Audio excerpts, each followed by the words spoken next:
Putain, la vie en Europe, c'est trop marrant. Pourquoi? Bah, c'est différent. C'est pareil qu'ici du point de vue d'un tas de trucs, mais il y a juste de légères différences. Exemple? Si je te disais qu'en Hollande, au cinéma, on peut boire de la bière, et de la bière que t'es pas obligé de boire dans un putain de gobelet.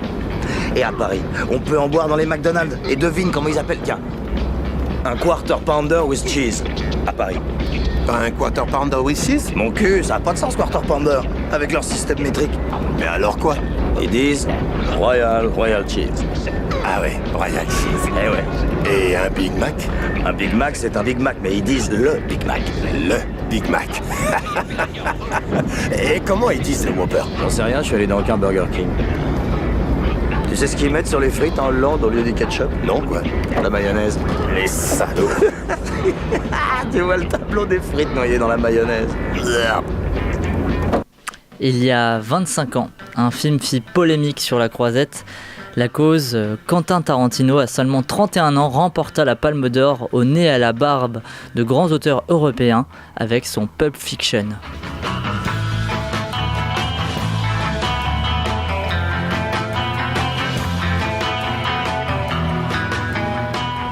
En effet, Quentin Tarantino, avec son casting 5 étoiles composé de, entre autres, John Travolta, Samuel L. Jackson, Uma Thurman et Bruce Willis, remporta la Palme d'Or. Pourtant, tout n'était pas gagné. En 1994, lorsque Tarantino est sélectionné en compétition, il ne fait même pas office de favori du côté américain. À l'époque, les gens misaient plutôt sur Mrs. Parker et le cercle vicieux d'Alan Rudolph, un long métrage complètement oublié de nos jours. Et puis en général, on pouvait compter aussi sur la présence des frères Cohen et leurs grands sauts, Patrice Chéreau et la reine Margot, Atom Egoyan, Riti Pan, Abbas Kiarostami ou encore Michel Blanc. Non, c'est pas une blague, tous en compétition cette année-là. Si Tarantino n'était pas attendu, c'est pour une raison toute simple, sa jeunesse face à d'autres poids lourds du cinéma. Au moment d'arriver à Cannes, le seul fait d'armes de cet ex-employé de ciné-club était Reservoir Dogs, qui avait été présenté en séance de minuit au Festival de Cannes 1992. On catégorisait alors déjà Tarantino de faiseur de série B. Ce reproche, de nombreux journalistes le firent à nouveau au lendemain de sa victoire avec Pulp Fiction.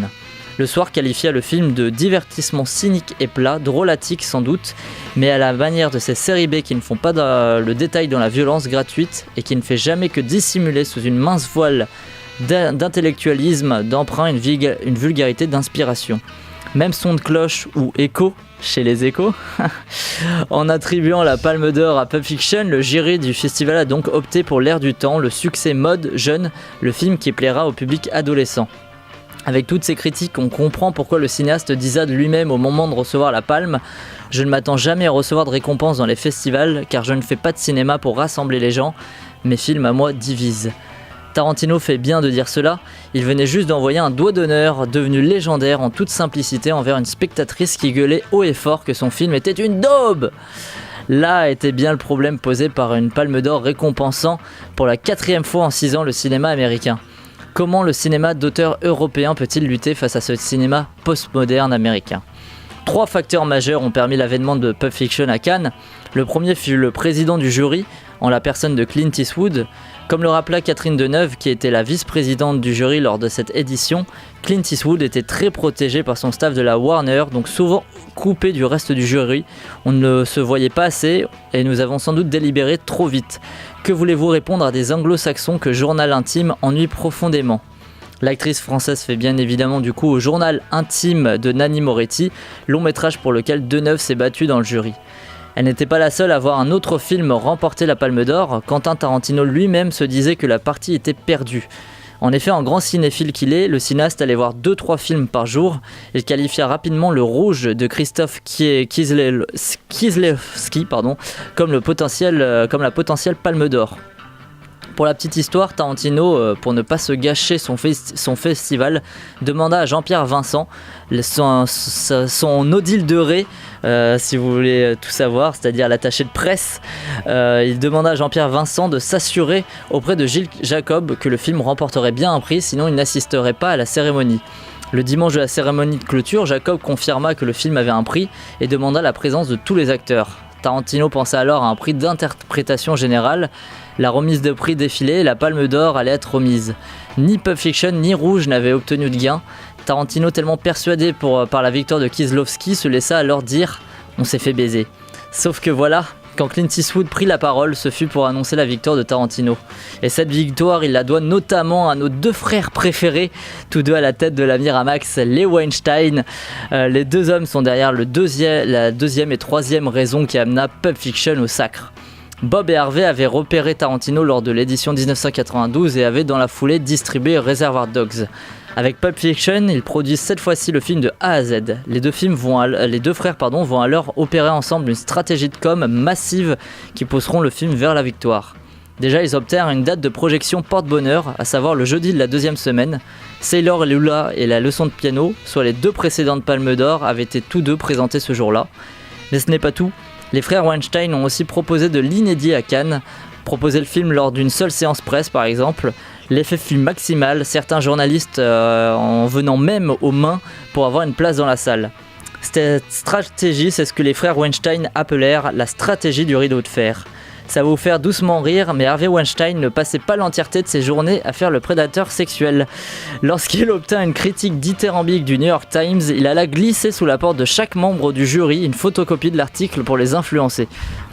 Pulp Fiction permit l'avènement de la méthode Weinstein, plus proche du lobbying, dans tous les sens du terme malheureusement, que du cinéma. Quentin Tarantino l'a d'ailleurs bien compris et pendant longtemps il se qualifia lui-même de Mickey Mouse ayant bâti Miramax. Il a arrêté de le dire depuis qu'Harvey n'est plus un auteur de sainteté. Ce dernier qualifia d'ailleurs Pulp Fiction de premier film indépendant à avoir cassé toutes les règles. En 1994, ce film cassa surtout la croisette entre réactions déchaînées, Bruce Willis qui fait la tournée des bars, Bruce Willis qui arrive en retard en conférence de presse et Regard noir en retour de Tarantino. Le récit de Pulp Fiction à Cannes est tellement long que je n'ai pas pu vous parler de cet épisode.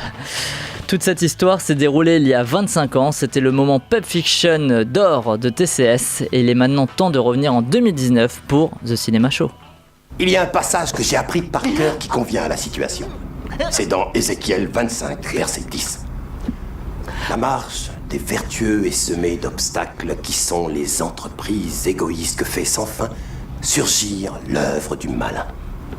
Béni soit-il l'homme de bonne volonté qui, au nom de la charité, se fait le berger des faibles qu'il guide dans la vallée d'ombre de la mort et des larmes, car il est le gardien de son frère et la providence des enfants égarés. J'abattrai alors le bras d'une terrible colère, d'une vengeance furieuse et effrayante sur les hordes impies qui pourchassent et réduisent à néant les brebis de Dieu. Et tu connaîtras pourquoi mon nom est l'Éternel, quand sur toi s'abattra la vengeance du Tout-Puissant.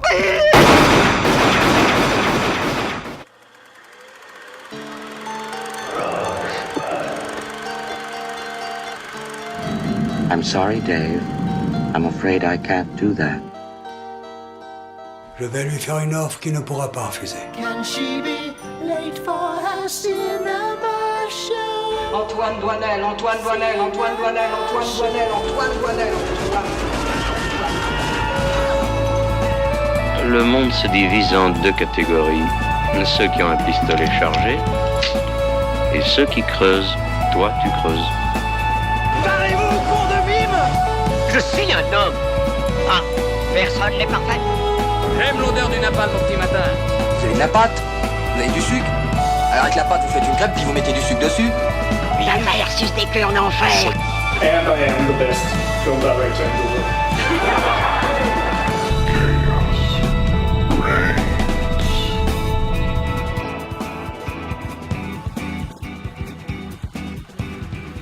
Bonsoir et bienvenue dans The Cinema Show, l'émission 100% cinéma de Radio Campus Montpellier. Sont présents ce soir pour évoquer l'actualité cinéma Blanche, Edwin, Marie, Raphaël et William. Bonsoir tout le monde. Bonsoir. C'était Mektoub, le deuxième jeudi. Ah, parce qu'on se demandait qui était le et le traducteur jeudi. Mektoub. D'accord. Par rapport à Pulp Fiction qui était le deuxième jeudi du coup en 1994. Vous êtes bien rentrés de Cannes, Raph, Marie et très William? Bien. Ça va, très bien. Ensemble, nous parlerons de la 72e édition du Festival cannois et nous reviendrons sur deux films sortis cette semaine et qui étaient aussi en compétition, Sibylle de Justine Triet et Le jeune Ahmed de Jean-Pierre et Luc Dardenne. Le quiz, la chronique musicale et les news seront aussi au programme. En parlant de news, on débute tout de suite par celle-ci. Now, Buffalo's #1 news team. Good evening and welcome to Eyewitness News at 6. I'm Susan Ortega. And I'm Evan Baxter, and here's what's making news. Bon alors très peu de news cette semaine, les actus en bref du coup, le mercato de la semaine et le palmarès de Cannes. C'est parti du coup, dans les actus en bref cette semaine, un point box-office, et une fois n'est pas coutume, ce n'est pas d'Avengers Endgame dont nous allons parler, mais de Capharnaüm, qui est en train de devenir un gros succès en Chine avec 44 millions de dollars de récoltés.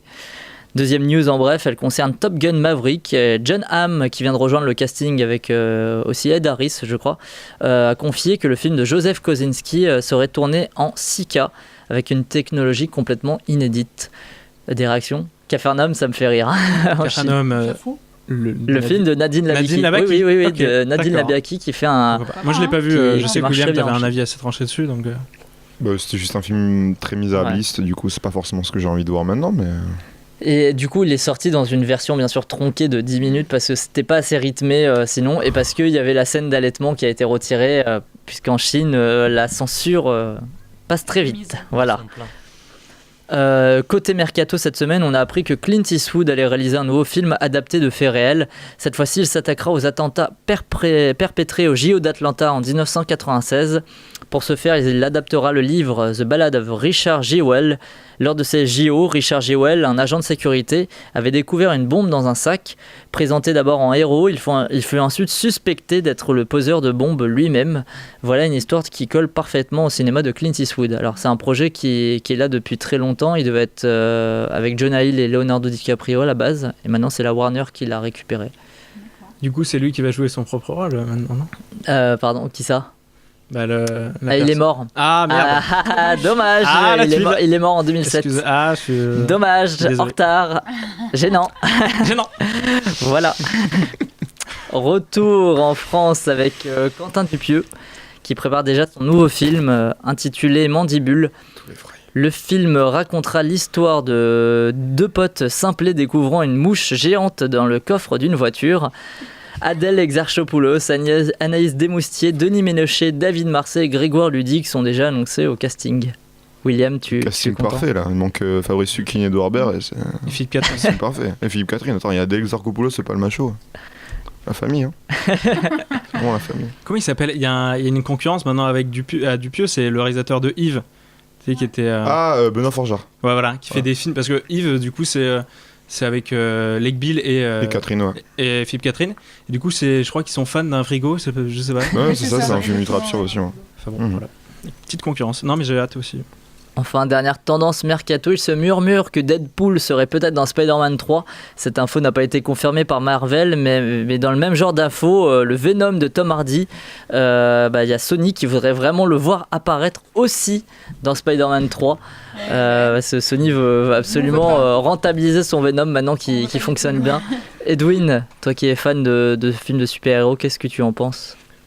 Pour Deadpool, ça peut être coolos juste de le voir en team-up Deadpool, avec Ryan Spider-Man. Reynolds, du coup. Mais après, pour Venom, je trouve que Sony, c'est un peu des forceurs, en fait. Ils veulent à tout prix raccrocher ça parce que ça fonctionne bien. Donc, il y a Deadpool dans Spider-Man 3 ? Non, il se murmure qu'il y aurait peut-être Deadpool, alors, mais voilà. Bah non. Mais à ce qui paraît, on est plus proche de voir Tom Hardy que l'autre. Super. Voilà. Ensuite, on finit ces news par le palmarès du Festival de Cannes. Donc en sélection officielle, la Palme d'Or a été remise au Sud-Coréen Bong Joon-ho. Grand prix pour Atlantique de la franco-sénégalaise Mati Diop. Prix du jury ex-aequo Les Misérables de Lai Ji Lee et Bacurau de Kleber Mendoza. Bacurau. Tu le dis bien. Bacurau. Bacurau. Bon voilà, de Kleber Mendoza Filho et Giuliano Dornelles. Dornales, pardon. Toi, tu dis le nom du réal alors que Thierry Frémaux avait oublié. Ouais. Ah ouais, il avait dit que Mendoza Filho. Donc, oui, parce que oui. C'est un duo, parce que d'habitude il réalise tout seul, c'est ça. C'est son chef d'écho avant. D'accord. Je crois. Prix de la mise en scène. J'ai bourré mercredi soir, c'est pour ça que j'ai retenu leur nom en fait, ça m'a fait rigoler. Prix de la mise en scène pour les frères Dardenne et le jeune Ahmed dont nous allons parler tout à l'heure. Prix d'interprétation masculine pour Antonio Banderas. Prix d'interprétation féminine pour Emily Bicham. Prix du scénario pour Céline Sciamma et Portrait de la jeune fille en feu. Mention spéciale du jury It Must Be Even. Caméra d'or pour Nuestras Madres. Qu'est-ce que je voulais savoir un peu en plus? Court-métrage, alors La distance entre le ciel et nous le titre de Vassilis Kekatos. Mention spéciale du court-métrage, il y a aussi pour Monstre Dieu d'Agustina San Martin. Je peux le dire comme ça, j'espère. Prix Un certain regard pour La vie invisible d'Eurydice Gusmao. On a aussi Bruno Dumont qui a une mention spéciale du jury pour Jeanne. Voilà. Chiara Mastroianni, interprétation féminine. Pour Chambre de Saint-Douce. Ouais. Oui, dans les catégories du coup. Un certain regard. Tous les trucs, la critique. Non, mais c'est pour ça que j'ai pas tout mis. J'ai pas tout mis. La Palme d'Or pour Tarantino, la Queer Palm aussi. Il y a plein de choses. Alors vous l'avez la Queer Palm? La Queer Palm, c'est le portrait de la jeune fille en fait. Céline Sciamma. Très bien. On peut déjà commencer là-dessus pour Cannes. Est-ce qu'il y a des réactions sur le palmarès? Alors j'ai vu que c'était un peu mi-figue, mi-raisin entre classicisme et prise de risque finalement avec Parasite. C'est vraiment pas ouf quand même, parce qu'il y a quand même la moitié, enfin personnellement, parce que c'est toujours un truc de personnel, mais personnellement il y a quand même la moitié du palmarès qui a aucun sens. Genre les Dardennes en mise en scène, pour le coup ça n'a vraiment aucun sens. Bacurau, genre c'est pas un mauvais film mais c'est ultra moyen, de là à lui donner un grand prix. Par rapport à Aquarius, moi j'ai besoin de savoir par rapport à Aquarius. Prix du jury, pardon. Genre c'est particulier, ça tente des choses mais enfin voilà, il y a aucun sens. Et pour moi, Little Joe, je suis désolé, il y a des rôles féminins qui sont beaucoup plus intéressants que l'actrice. Et après apparemment t'as aimé le film, mais moi je trouvais que le film était ultra. Enfin il est pas mauvais, mais Oui, mais l'actrice jouait très bien. Oui, mais il y a mieux. Mais moi je trouve que la mise en scène, le scénar et l'actrice sont vraiment fantastiques. Et la musique est un peu souvent, je trouve Jessica Hausner, Little Joe. Je trouve ça tellement vite personnellement, mais bref. Et Atlantique, pareil, quand tu sais qu'il y a Malik, quand il y a Malik à côté, bon le Tarantino je peux pas en parler parce que je l'ai pas vu, mais quand il y a Malik, quand il y a Almodovar, après Almodovar du coup s'il avait pas la Palme d'Or c'était forcément l'acteur, donc tu pouvais pas le mettre là. Ouais. Mais bref, il y avait d'autres choses. It Must Be Even par exemple, moi j'ai adoré, et je trouve qu'il méritait beaucoup plus que d'avoir. Après c'est très bien, il part au moins avec une mention spéciale, mais il méritait beaucoup plus. Il y a tellement d'autres choses qui méritent. Donc pour Atlantique qui est quand même genre le deuxième prix finalement, parce que le grand prix dans la catégorie. Ah ouais, totalement. C'est vraiment pas bien. Je pense qu'un certain regard il aurait pu avoir un truc. Diop, Atlantique. Ouais. Après c'est vrai que c'est bien, je crois que c'est déjà la première réalisatrice afro-américaine, je sais maintenant afro-américaine, sénégalaise. Franco-sénégalaise. Non mais comment dire, on la voit sur le live avec Sylvester Stallone, ça me faisait rire. Elle était morte de rire, ouais, clairement. Pas ma guerre. Qui était en compétition et du coup qui a eu un prix, c'est la première aussi. Donc c'est vrai que pour l'histoire c'est bien, mais après pour le film en lui-même. Parce qu'attends, Les Misérables, il aurait clairement pu monter un petit peu. Atlantique, c'est ça son film. Ouais, il y en a tellement. Le Portrait de la jeune fille en feu, le film mérite beaucoup plus que le scénar par exemple. Le Malik qui part sans rien, c'est une insulte. Oui, mais après si tu dis que tous les films méritent plus, c'est pas possible. Tu vois, enfin, il faut forcément hiérarchiser. Non, mais quand tu vois qu'il y a des films vraiment moyens, voire mauvais presque, qui sont récompensés, c'est qu'il y a un souci, tu vois. Mathias et Maxime, il y en a plein. Par contre, Parasite, là on en a pas parlé pour la Palme d'Or. On est tous d'accord. Je suis sorti du film. Ce qui est ouf, c'est que c'est tous les journalistes étaient d'accord, tout le public était d'accord, tous les sites étaient d'accord, tout le monde était d'accord. Tous les journalistes c'est rare, hein. Sur le film français, il y avait plus de palmes pour le Almodovar, mais c'est vrai que c'était le second où tout le monde était d'accord. Bien la séance d'applaudissements après unanime, après le film, à l'unanimité, le film est. Vous allez, enfin il sort bientôt au Diago cette semaine, je crois. C'est sort mercredi prochaine. Voilà, allez le voir parce que c'est parfait sur tous les plans. C'est ça qui est dingue, c'est une Palme d'Or qui pour une fois est assez grand public mine de rien. Et il faut le souligner, c'est vachement bien. C'est un film de genre. Oui, totalement. Ça finit sur un film d'horreur à partir de la seconde partie, on va dire. Merci William. J'avais pas envie de savoir. William. Non, c'est vrai. En plus, c'est un film que j'attends un petit peu. Parce que Bong Joon-ho, j'adore. Memories of Murder, très très grand film. Merci. Après, on le voit venir. Mais c'est un film très drôle aussi. Ça c'est vraiment rare. Souvent, les films coréens d'ailleurs sont très cyniques. Il y a un propos aussi politique qui est très. Enfin, tout marche bien dans ce film. Et une très très belle mise en scène. Très bons acteurs. C'est vrai qu'il n'y a rien à retirer. Il n'y a pas de défaut. C'est vraiment, c'est très rare. Sinon, moi, je pense que le Malik et le Tarantino ont peut-être. Le Tarantino, pardon, il y avait un problème de montage. Ça, il va le remonter, je sais pas. Mais c'est peut-être. En gros, qu'est-ce qui te fait dire qu'il y a un problème de montage ça a été dit que déjà, lui, il a dit qu'il allait le rallonger. Lui, il a dit qu'il allait le rallonger. Et c'est vrai que ça. Sony va accepter qu'on rallonge un film qui dure déjà 2h45. Il a dit à l'interview du qu'il va rajouter une demi-heure quand même. Ah ouais. C'est pas. Mais c'est vrai que le film est assez chaotique dans le montage. Moi, je trouve. On sait pas. Il y a des scènes beaucoup trop longues qui ne veulent rien dire, mais j'ai pas envie d'en dire plus. Mais de toute façon, il n'y a pas Vincent, donc je pourrais. Mais c'est vrai que le film est déjà trop long pour ce qu'il raconte. Mais en sortant du film, on a quand même envie de dire, mais j'aimerais en savoir plus. Du coup, le montage d'une demi-heure de plus m'intéresse. Et c'est plus une déception que vraiment un mauvais film. C'est pas du tout un mauvais film, c'est juste on sort un peu sur sa fin. Bon, comme on s'éloigne déjà du palmarès et que j'avais un petit jingle pour Cannes, on va se le lancer. C'est parti pour Cannes 2019, le débrief. C'est cru, on en prend plein la gueule. C'est un film qui est lamentable, insoutenable. Vraiment de la merde. C'est un vrai film de cinéma, un film qui sur la forme est extrêmement abouti, qui bouleverse profondément. Bon, la prochaine fois, je vais le réadapter en mettant William pour l'an prochain, qui a eu une petite reconnaissance sur Internet grâce à Make to My Love. Tu sais, c'est à propos de quel film Irréversible, Noé. Ouais, c'est ça. Ouais. Irréversible de Gaspard Noé. Quand je suis sorti, que j'ai fini de parler, je me suis dit, parce que cette vidéo a tourné, je me suis dit, je vais être le nouveau mec casse-couille d'Irréversible. Enfin, bref. Bon, alors, ce festival de Cannes, cette 72e édition.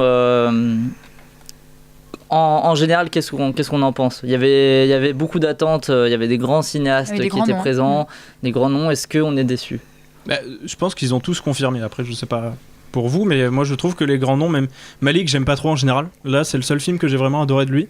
Donc, je trouve qu'il y a eu des grosses attentes, mais ça a été justifié, sauf Tarantino. Mais enfin, je sais pas pour vous.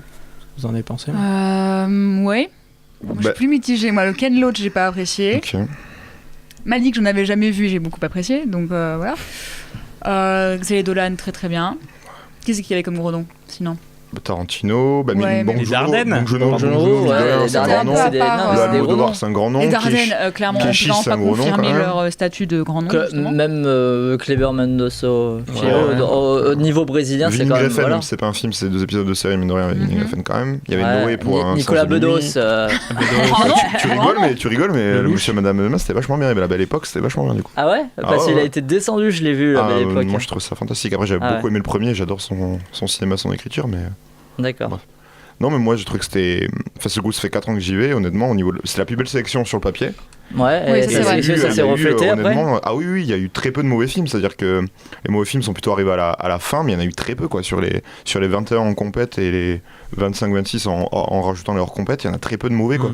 Genre, il y a une qualité de film avec des trucs très différents, quoi. On pouvait passer de comédie horreur à.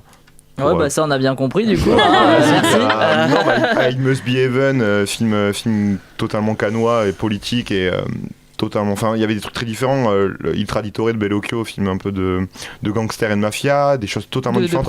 Un film Dolan, un Malik. C'était tellement différent, quoi. On passait vraiment d'un jour à avoir des films de genre, au lendemain avoir des films totalement canois et à rester quand même sur un truc soit très bon, soit au moins passable. Et c'était ultra appréciable, quoi. Et c'était tellement difficile de faire le palmarès, parce qu'on fait tous nos petits palmarès de nos côtés. Et cette année, c'était compliqué. C'était tellement compliqué. C'est vrai que personne n'avait les mêmes. Sauf quand il était projeté Parasite, c'est vrai qu'il a mis un peu tout le monde d'accord. Ouais, mais quand même, moi je pense pas qu'il allait arriver à de base que forcément t'allais mettre des gens sur le carreau, quoi. À cause du genre. Et l'effet totem d'immunité marchait pas trop pour cette édition, sauf pour Isabelle Huppert. Parce qu'on en a pas parlé la dernière fois qu'on a eu Vincent au téléphone, mais.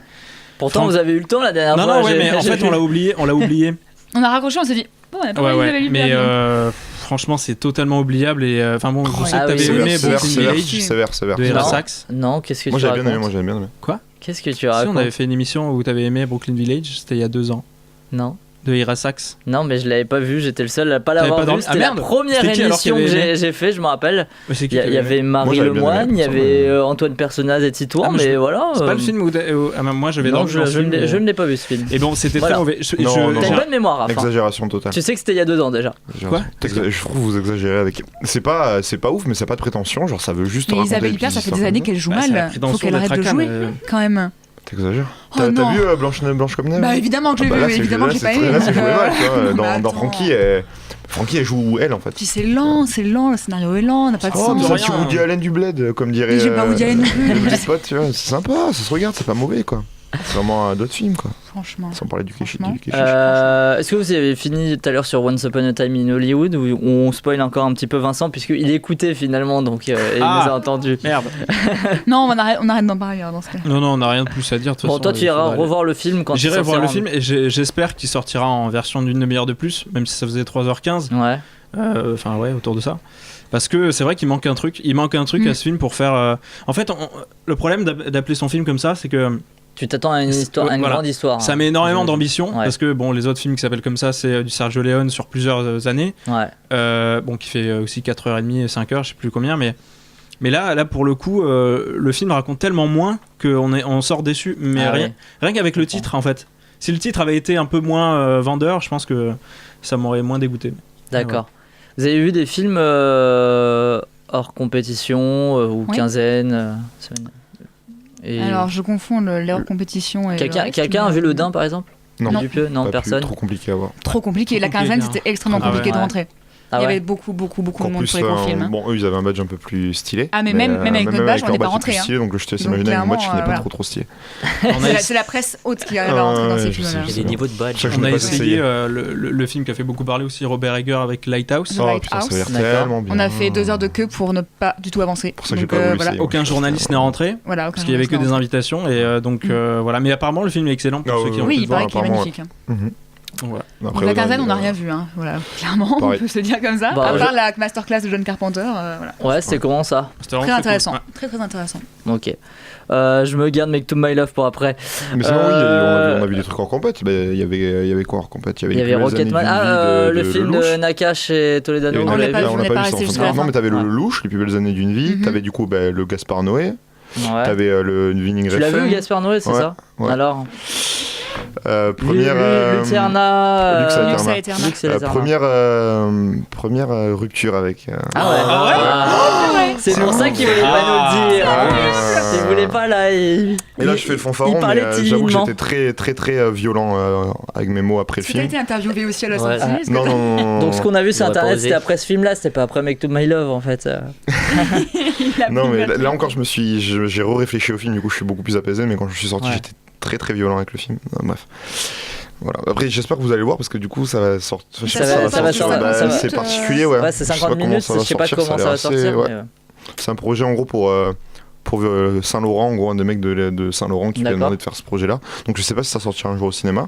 Après, il y avait le Winning Refn, il y avait Maradona. Ouais, alors le Winning Refn, c'était des épisodes 3 et 4, c'est ça? 4 et 5. 4 et 5, c'est n'importe quoi ça. Pourquoi tu fais cette réaction-là? C'est ouf. Vraiment. Tu me rassures. Alors, c'est très particulier parce que du coup, épisode 4 et 5. Mais t'as vu le 1, 2, 3? Non, personne n'a vu le 1, 2, 3. Non, c'est pas encore sorti. Ah, mais d'accord, c'est même pas encore un mois. Ça sort le 4 et 5. Tout est fini, ça sort dans un mois sur Amazon Prime. Ouais, il sort le 4 juin, je crois. Et du coup, c'est très particulier parce que t'arrives. Et il y a plein de choses scénaristiquement tu ne comprends pas, des personnages, des relations et tout. Bon, au final, c'est quand même ton cerveau essaie de créer du lien. Donc au fil du temps, tu arrives à en faire, mais visuellement c'est impressionnant. Au niveau de la photographie, des cadrages, de la mise en scène, c'est que des tableaux quoi. Et du coup, tu nous conseilles de voir d'abord le 4 et le 5 et ensuite le 1, 2, 3. Non. Commencer la série normalement. Faut commencer la série normalement, je pense, mais c'est une série de quoi ça?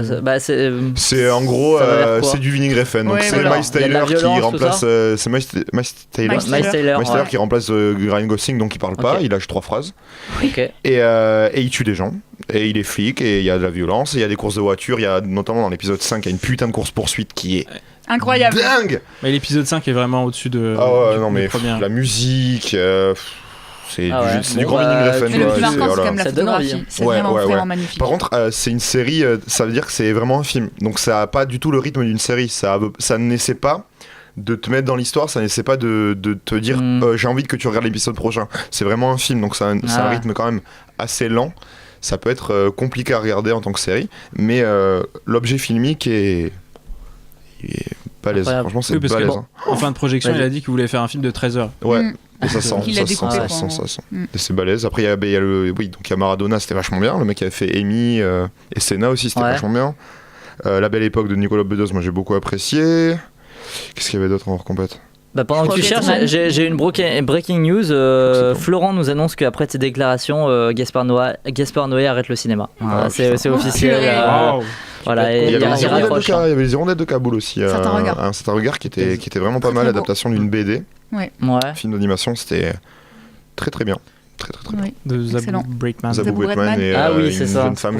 Il y a Swan Arlo dedans et Michel Jonas. Ouais, les voix sont. C'est assez fou parce que d'ailleurs c'est un film d'animation, mais les physiques des acteurs sont gardés pour le.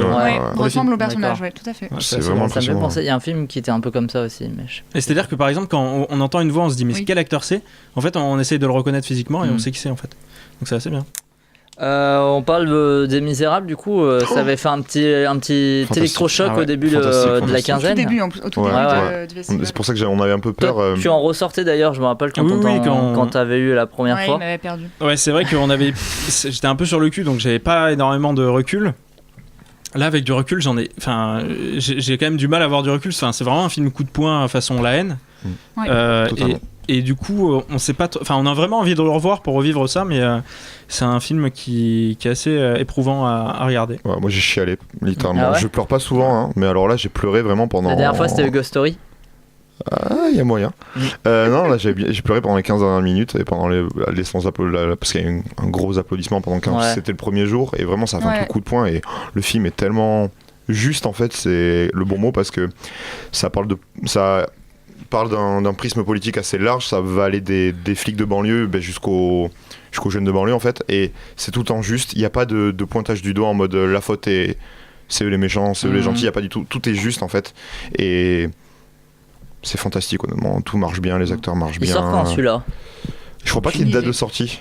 Je crois pas qu'il y ait de date de sortie. À mon avis, ça va attendre un petit peu la fin d'année pour jouer les Césars, tout ça. C'est balèze. Franchement, c'est vraiment balèze. Ça méritait la Palme d'Or, j'étais un peu déçu, mais. Ah ouais ? Après, pour un premier film, mine de rien. Il y avait Parasite devant quand même. Oui, mais ça aurait pu, après, mine de rien, tant mieux, parce que ça aurait peut-être freiné dans sa progression, vu que c'est un premier film. Premier film fiction, parce que c'est vrai qu'on se demandait pourquoi il n'était pas pour la caméra d'or. Mais tous les journalistes disaient premier film, mais c'est vrai que comme il avait fait à voix haute, avec Stéphane de Freitas, il n'était pas du tout. Vrai. Mais c'est balèze, franchement. Bon, allez, on y va avec To My Love alors, de Abdelatif Kechiche, qui a fait énormément parler Intermezzo, deuxième épisode de sa saga, de sa fresque. 30 minutes de quoi finalement ? 30 minutes de plage ? Je te le refais ? Non, 2h30 de what ? 2 heures plus, non ? Alors, toi, tu dis 2h30 en tout cas, ça. 3h30 le film, puisqu'il manquait 30 minutes. Et le générique. Il y a beaucoup de trucs à dire. Alors déjà, on a vécu un moment historique, ça on peut pas... Ah bah ça, avec l'équipe, on s'en souviendra toute notre vie. Parce que c'est tellement compliqué à vivre comme séance, on a envie de se casser... déjà, en 4 ans, c'est la première fois où j'ai vu autant de gens se barrer. J'étais en orchestre. Donc, orchestre, c'est là où il y a l'équipe du film, c'est tout en bas. Donc, normalement, personne part juste par respect et personne ne hue par respect. Sauf que là, c'est parti à base de rangées entières. Et tellement de monde était parti que j'ai demandé à mes potes qui étaient en balcon et en corbeille, descendez, mettez-vous à côté de moi parce que sinon je vais pas pouvoir rester pendant le film. Et du coup, vous avez parlé et tout. Ah oui, on parlait par. Oui, on a eu des types qui étaient juste devant, ils parlaient aussi et avec vous. Il y a tout le monde qui est descendu après, on s'est tous mis ensemble parce que sinon le film était. Ça me tapait vraiment au crâne, j'avais chaud, j'ai dû déboutonner la chemise, j'étais pas bien. Vraiment, c'était horrible.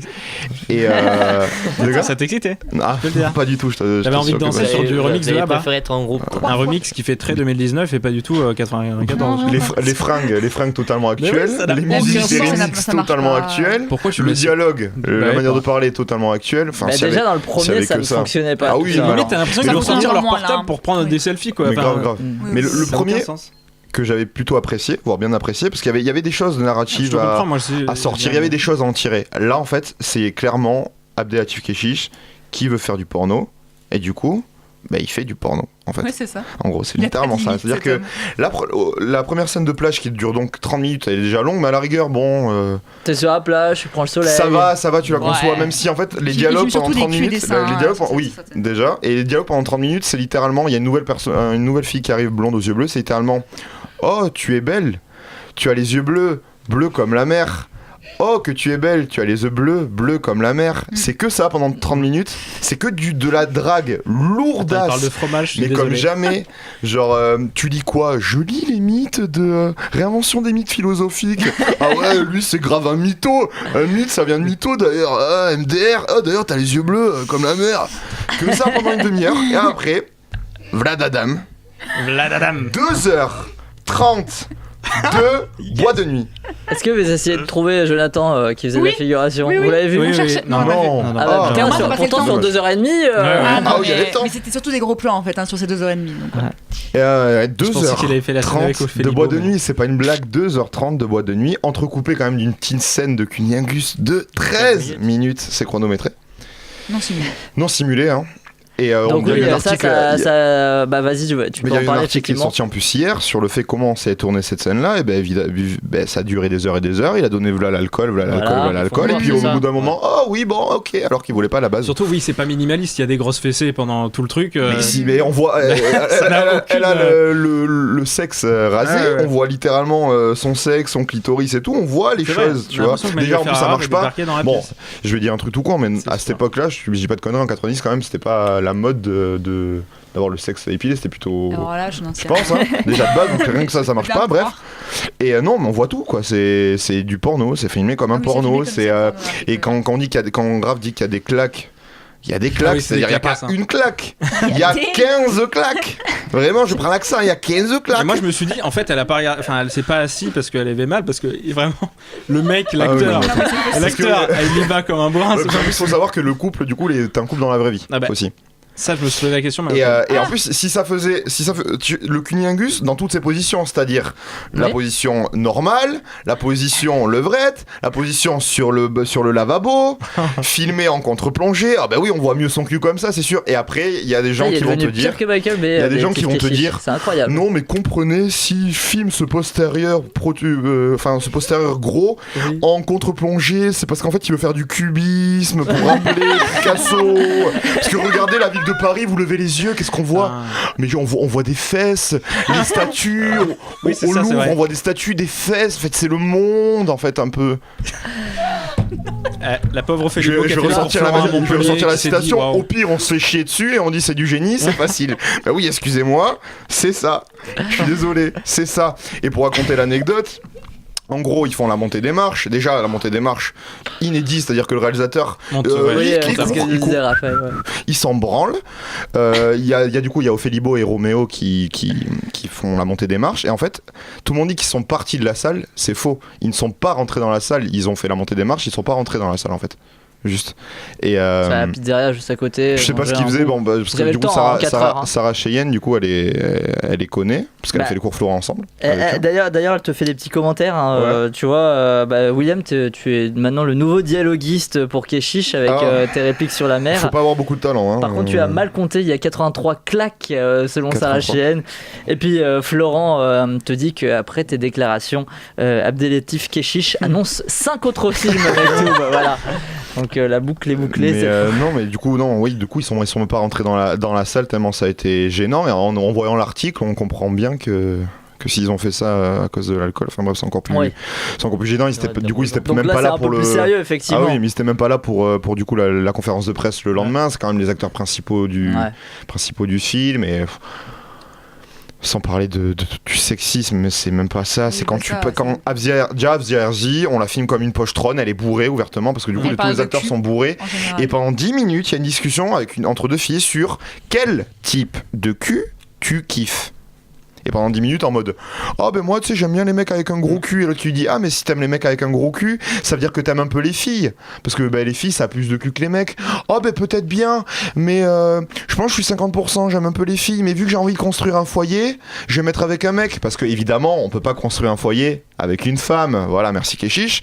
Et on filme des culs tout le temps des culs. Alors un mec on va faire le jingle de ça. Un mec on va pas filmer le cul des mecs. On va pas. Et à partir du moment il y a pendant la scène de cunilingus, on pourrait filmer le sexe masculin. Non, on va pas filmer l'homme. L'homme est trop beau pour qu'on filme son attirail, son corps. Alors que pendant 2h30, tu filmes des culs, des gros culs. Tu choisis des gens juste pour des gros culs. Bon, Marie, maintenant sur Back to My Love. Il y a aussi, je suis d'accord avec tout ce qu'il dit, mais merci, il y a aussi des choses extrêmement problématiques, c'est-à-dire qu'il y en a un qui va... cette fille qu'il rencontre sur la plage, elle va se mettre à danser dans la boîte de nuit, il va dire à son pote on t'a ramené une belle salope. Il y a une femme qui dit que une des filles qui déclare que les femmes en général aiment se faire torturer. Il y a 2 mecs qui dansent avec cette fameuse nouvelle en mode sandwich. qui la force à l'embrasser, qui l'étrangle pour l'embrasser. Non, elle est pas. Elle va arriver. Mais on l'a vu tout à l'heure, voilà. Et ben là on voit rien, mais la scène d'après il l'étrangle en fait, voilà, juste pour l'embrasser. Et là du coup ils sont en sandwich, en mode un peu. Et elle rigole, elle est bien. Et t'en as un du coup qui va l'embrasser. Et 30 secondes et 10 secondes après, elle va embrasser l'autre. Ouais, voilà. Bon, chacun fait ce qu'il veut en soirée. Non, mais c'est du va au tableau comme sur l'équipe. William, montre-nous le 4-4-2, la palette de William. Allez. Ah voilà, tout est extrêmement problématique dans ce film. C'était une vraie purge totale de le regarder en entier. Et j'avais lu une tableau d'Ophélie Libaud. Enfin, clairement, les acteurs ont des clauses dans leur contrat pour ne pas parler de leurs conditions de travail et de comment Keshish filme. C'est-à-dire qu'à la conférence de presse, Keshish a parlé sur les 45 minutes, 43 minutes. Et l'actrice, j'ai oublié son nom, qui joue Marie. Qui s'appelle Marie aussi. Voilà. Marie Bernard, c'est ça ? Il me semble qu'elle n'a parlé que 2 minutes. Et à chaque fois qu'elle essayait de dire quelque chose, il disait attention, tu vas un peu trop loin, tu vas dépasser les limites. Donc clairement, depuis l'affaire avec Léa Seydoux et Adèle Exarchopoulos. Ah oui, mais dès le début, il leur a dit vous ne répondez pas les acteurs à cette question. Oui. Et puis ils sont obligés, ils ont des clauses. Et donc en gros, Keshish affirme qu'il a des méthodes de travail absolument ignobles en faisant ça. Tout le monde le sait. On connaît tous des gens qui ont soit fait de la figuration, soit travaillé un peu dessus. Tout le monde sait qu'il y a des oui, mais Jonathan vous en avait parlé aussi. Énormissime avec ce mec. Et il a commencé la conférence de presse en engueulant un journaliste parce qu'il prenait une photo. Un journaliste lui a posé la question écoutez, il y a une enquête sur vous pour agression sexuelle, qu'est-ce que vous avez à en dire? Il a dit non, mais on est là pour parler de cinéma, c'est vraiment déplacé ce que vous dites. En plus, il n'y a pas d'enquête, je comprends pas ce que vous dites, alors qu'il y a vraiment une enquête sur lui. Enfin. Il est ridicule de bout en bout. Je ne comprends même pas qu'il était invité au Festival de Cannes. Je pense que Thierry Frémaux devrait démissionner et laisser sa place à quelqu'un d'autre. Mais tu sais très bien pourquoi il a pris. Il a pris parce qu'il voulait son scandale canoë et que ça allait faire parler. Oui, c'est du copinage aussi. C'est du copinage. C'est des quand tu vois qu'il y a des pléchins, effectivement, oui, c'est du copinage. Parce que c'est évident. Les Dardennes. C'est ignoble. C'est ignoble de voir ça au Festival de Cannes. Et après, le truc qui va être aussi problématique par la suite, en fait, c'est que on va être sur Terre. Sur 7 milliards, je crois qu'on va être en fait juste 2000 à avoir vu le vrai Make to My Love, le Make to My Love dont on parle maintenant, parce que le film en fait actuellement il n'a pas de visa, donc on sait pas s'il va sortir. Oui, c'est ça. Et il va être forcément remonté, c'est-à-dire que le film qu'on ira revoir, parce que moi j'irai le revoir pour me refaire mon avis. Il va rajouter une demi-heure pareil. Il ressemblera pas du tout à ce qu'on a vu, ce qu'on a critiqué, du coup. Dans quelques mois, quand le film sortira, on se fera encore plus bâcher en mode les petits concons de Cannes qui avaient critiqué le film. Il n'y a aucun sens parce que c'est un chef-d'œuvre, il n'y a pas de cul. Bah oui, mais en fait, vous n'allez pas voir le même film, quoi. Mais de toute façon, Vélatif Keshish est ruiné, donc il a dit qu'il ferait certainement pas le 3 parce qu'il n'y a plus d'argent. Mais qui va vouloir faire le 3 C'est dommage, c'est vraiment dommage. Faire le 3. Peut-être que, je sais pas, Jon Favreau veut faire le 3. D'ailleurs, je voulais préciser. En parlant de Jon Favreau, non. Sur Avzia Herzi, du coup, qui joue dans le film. Qui est l'une des seules actrices reconnues. Elle a présenté un film donc à la semaine de la critique qui s'appelle Tu mérites un amour en compétition. Je trouve ça très drôle, donc qu'elle a réalisé. Et du coup, elle a fait aussi Keshish, donc pourquoi pas. Très bien. Allez rapidement votre meilleure expérience ou votre pire expérience là à Cannes là cette année. La pire avec tout. Non, n'importe quoi, même extérieur un petit peu là. Moi J'ai croisé Xavier Dolan dans un couloir, il avait l'air très sympathique. Tout le monde l'a croisé. Voilà. Mais je crois que Xavier Dolan traîne dans les couloirs, notamment au niveau des toilettes du Palais des Festivals. Absolument. Oui, c'est ça, c'est vrai. Et toi, Jesse Eisenberg. Exactement, un des acteurs favoris. La rencontre. Que j'ai pu rencontrer quelques secondes juste pour prendre une photo et parler que j'adorais son cinéma. Voilà, je suis Eisenberg qui allait voir un film de Christophe Honoré qui est tout à fait génial. Donc Chambre 212. Mais voilà, très beau moment et qui restera jamais dans ma tête. On a quand même rencontré un mec accrédité cinéphile qui s'appelait Quentin Tarantino. Ah oui, c'est vrai. Ça, c'était exceptionnel. C'est vrai, Marie. Moi je croyais que c'était un montage du coup. Non, clairement pas. C'était son nom. Il nous a montré sa carte d'identité, c'était son vrai. Ouais, mais il a peut-être changé. Non, et du coup il demandait des places. Il y avait marqué je m'appelle Quentin Tarantino, donnez-moi une place pour Quentin Tarantino. Il a même peu pu rentrer. J'espère qu'il a pu rentrer. J'espère. Et toi, William? Make to My Love, on dirait. Non, par chance, j'ai pu voir Dario Argento en fait. Par hasard sur La Croisette. Et vous savez l'amour que j'ai pour tu lui as dit Dracula c'est de la merde, son dernier film, c'est ça? Non, j'ai pas osé, non, mais très sympa, un petit papy de 80 ans qui se baladait tout seul sur la croisette. Il était tranquille, personne ne le reconnaissait parce que personne connaît la tête de Argento, normal. Et on a pu discuter et voilà, c'était ouf parce que moi c'est un de mes kiffs total, le gars, donc voilà, c'était très cool. Ok, j'ai fait un petit top du coup de vos films cannois en prenant en compte tous ceux qui avaient vu, qui étaient au festival aussi. Et Raph, ton top 1 Parasite. Quel était Parasite. Marie Parasite. Et toi, William? Mon top 1 Ouais. Ton film préféré de la. T'as mis Les Misérables, je crois. Les Misérables. Les Misérables, bah oui. Obligé. Donc j'ai fait un petit classement et ça nous fait 3e du top cannois, Portrait de la jeune fille en feu de Céline Sciamma, 2e Les Misérables de Lee Ji-lee et premier Parasite de Bong Joon-ho. Elle demandait juste Sarah Cheyenne sur le film Tu mérites un amour, tu l'as pas vu en fait. Non, c'est juste que je trouvais ça marrant que le film s'appelle aussi comme ça et que elle monte les marches avec. Apparemment c'est une réussite. Enfin je l'ai pas vu mais par hasard j'étais au Columbus en train de prendre un café. Il y avait deux autres marques maintenant. Columbus, Starbucks et KNK Costa Gavras, lol. Non mais du coup il y avait Xavier Le Harper, un journaliste de la Sixième Obsession, qui disait que Avi Herzi était magnifiquement bien passé derrière la caméra et que c'était une réussite. Ok, bon on verra si ça sort. C'est sûr. Ah bah oui. On reste à Cannes du coup avec nos débats de la semaine, puisque ce soir nous évoquerons 2 films sortis la semaine dernière qui étaient en compétition. Sibylle et le jeune Ahmed. 3 ans après Victoria qui était présenté lors de la semaine de la critique, Justine Triet était cette fois à Cannes en compétition officielle avec son nouveau film Sibylle. Voici la bande-annonce. Bonjour, je m'appelle Sibylle. J'ai quitté la plupart de mes patients là. Je me sens dans une très très bonne énergie. J'ai surtout envie d'écrire, en fait je suis obsédée par ça. Je crois que j'ai besoin que vous m'aidiez. J'ai arraché la place que j'ai sur ce tournage, je peux pas risquer de tout perdre, c'est impossible. Je suis enceinte de 2 mois, je peux pas le garder. J'ai tellement peur, je peux pas lui dire. C'est un comédien. Il est connu, je veux pas vous dire son nom. Tu liquides tous tes patients pour écrire, mais tu prends cette fille. On a tous un faible pour certains d'entre eux, non? Arrête d'écrire sur elle. J'écris pas sur elle. Cette fille m'obsède. Il te manque? L'intensité de l'amour qu'on avait l'un pour l'autre me manque, oui. Il y a quelque chose que je vous ai pas dit, il est en couple avec la réalisatrice du film. Faut que vous le voyez, que vous veniez sur le tournage. Moi, j'arrive plus à réfléchir, j'arrive plus à me projeter. Non, c'est impossible, ça. Sometimes I feel... Why did you cast her if you knew that she was Lucy Gore? I figured it was just a petite histoire. Action! I would just have to sit back and watch reality destroy things. Contrôle-toi, s'il te Ne me plaît. parle pas. Parle à Sibylle. Sibylle, dites-lui qu'elle arrête de me faire mal volontairement. C'est pas possible. Ne soyez pas contre moi par principe. like a motherless child. It's not a joke! I'm done. Non. Mika! Mika!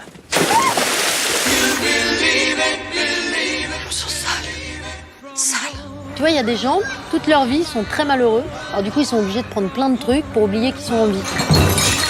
Quand il leur reste de l'énergie, ils la consacrent essentiellement à pourrir la vie des autres. Il faut que tu apprennes à manipuler ta mère. En plus, ça te servira pour plus tard. Sibylle de Justine Triet. Sibylle est une romancière reconvertie en psychanalyste. Rattrapée par le désir d'écrire, elle décide de quitter la plupart de ses patients. Alors qu'elle cherche l'inspiration, Margot, une jeune actrice en détresse, la supplie de la recevoir. En plein tournage, elle est enceinte de l'acteur principal qui est en couple avec la réalisatrice du film. Tandis qu'elle lui expose son dilemme passionnel, Sibylle, fascinée, l'enregistre secrètement. C'est un film du coup avec Virginie Efira dans le rôle de Sibylle, avec Adèle Exarchopoulos dans le rôle de Margot, et puis Gaspard Ulliel qui fait cet acteur, ce fameux acteur. William, tu souhaitais commencer sur Sibylle, tu as apprécié. Ouais, j'ai beaucoup aimé le film. Je vais le défendre un peu maladroitement au début, mais j'ai beaucoup aimé le film tout en voyant qu'il a beaucoup de défauts au niveau de sa narration et il se perd parfois. Mais ce qui est ultra intéressant, c'est que c'est un film sur le cinéma, et c'est un film sur le cinéma, c'est toujours très intéressant pour ma part. Et j'ai trouvé qu'il était d'une noirceur et d'un truc. Enfin, c'était tellement dépressif, j'en suis sorti vraiment du film tellement triste et j'avais juste envie de me coucher parce que vraiment, il n'y a pas d'échappatoire presque, il n'y a que de la noirceur. À quasiment aucun moment du film, j'ai vu une lueur d'espoir. Et j'ai trouvé même si je comprends qu'on puisse être un petit peu désarçonné par l'échange entre le scénar de son livre, la réalité du film et plein d'autres choses, moi j'ai trouvé que c'était quand même assez bien géré ces petits escaliers qu'on avait entre les différents niveaux de lecture. Parce que souvent il y a une scène où elle va raconter quelque chose et puis à l'intérieur de cette chose racontée il y a encore quelqu'un qui va raconter autre chose, donc ça, il y a différents degrés de lecture. Même si je comprends tout à fait qu'on puisse être un peu désarçonné par ça, et je trouve que ça joue divinement bien, genre Virginie Fira très bien, par contre, Virginie Fira est parfaite, Gaspard Ulliel est top, Neil Schneider comme d'habitude très bien, Sandra Hüller aussi dans le rôle de la réalisatrice, Hüller aussi, même Laure Calamy, la sœur un peu chelou et tout. Et Adèle est pas trop mal, mais en fait le problème qu'elle a, c'est que son texte est très difficile à jouer, ça fait très écrit et très littéraire et narratif, je trouve. Et en fait c'est pas du tout naturel comment elle parle plus comme un personnage de livres, de romans, quoi, donc de fiction, et c'est compliqué. Après, c'est peut-être voulu, c'est peut-être le twist du film que tout était faux, hein. C'est peut-être voulu justement, mais non, c'est très bien écrit, les backgrounds de Virginie Fira, même si le problème avec son alcoolisme est pas trop bien géré, on comprend pas trop au début. On comprend pas trop parce que sa sœur aussi, on a l'impression qu'elle l'est un petit peu, et puis il y a pas mal de trucs sur ça. Ça vient de la mer, quoi. Oui, qui vient de la mer aussi, et mais c'est pas assez bien. Ça, c'est un petit défaut du film, c'est vrai que c'est pas assez bien abordé. Et on n'a pas été assez loin dans le truc, mais non, le film est maîtrisé. En fait, c'est un peu le total contraire de Victoria, qui était beaucoup plus. C'était une comédie dramatique, vraiment beaucoup plus axée sur de la comédie. Ouais, là, je m'attendais à un peu plus comique, alors que finalement, c'était plombant, mais c'est toujours aussi bien réussi, donc hâte de voir où va partir Justine Triet, parce qu'une fois, c'est une réalisatrice qui met des femmes en valeur, donc c'est quelque chose qu'il faut souligner, qui fait des films de qualité pour l'instant, donc hâte de voir ce qu'elle fera par la suite. Raphaël, tu as pris le micro, tu veux dire quelque chose? Oui, non, mais c'est vrai que moi j'étais un peu déçu par rapport au côté comique, même si ah oui, moi aussi, hein. Le synopsis du film vend plutôt un truc genre sur la paranoïa, tout ça. Là, mais la bande-annonce, je te coupe, mais la bande-annonce, elle vend un peu plus sur le comique, et déjà plus aussi sur le côté cinéma, mise en abîme, alors que finalement c'est que la deuxième partie. D'ailleurs, on va revenir 2 secondes. Est-ce que Virginie Fira mérite pas plus l'interprétation que la meuf de Moi, je pense que c'était vraiment tous les journaux français disaient que Virginie Fira le méritait, mais pas plus que Emily Beecham, je trouve. Mais bon. Après, c'est subjectif. Non, par rapport au côté comique, c'est vrai qu'avec Victoria, et même précédemment, elle s'est entourée d'acteurs qui avaient un double sens comique, Vincent Lacoste, qui est très fort là-dedans. Là, pas du tout, aucun. Là, il y en a aucun qui a ce pouvoir-là. Virginie Fira un peu en général, mais c'est vrai que c'est assez décevant là-dessus.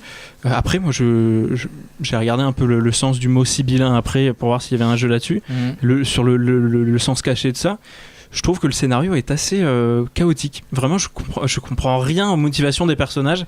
Je trouve qu'ils sont tous attendus, c'est-à-dire que Gaspard Ulliel fait du Gaspard Ulliel, Adèle Exarchopoulos va chialer pendant tout le film, comme dans La vie d'Adèle et tout ça, et ce qu'on a déjà vu d'elle en fait finalement. Ouais. Donc il n'y a pas de surprise au niveau des acteurs. Il y a des très bonnes scènes parce qu'elle filme très bien, ça ok, mais je trouve que le scénario est assez chaotique et je rentre jamais dedans.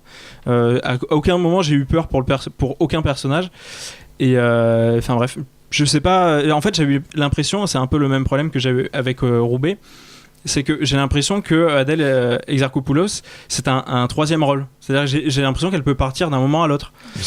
Alors que sur l'affiche elle est vraiment vendue moitié-moitié, on dirait vraiment on dirait l'affiche de Volte-Face, quoi. Bon, le personnage principal c'est Virginie Fira et tous les autres personnages sont même en second personnage je trouve que elle peut partir, c'est une comment dire, une patiente comme une autre, quoi.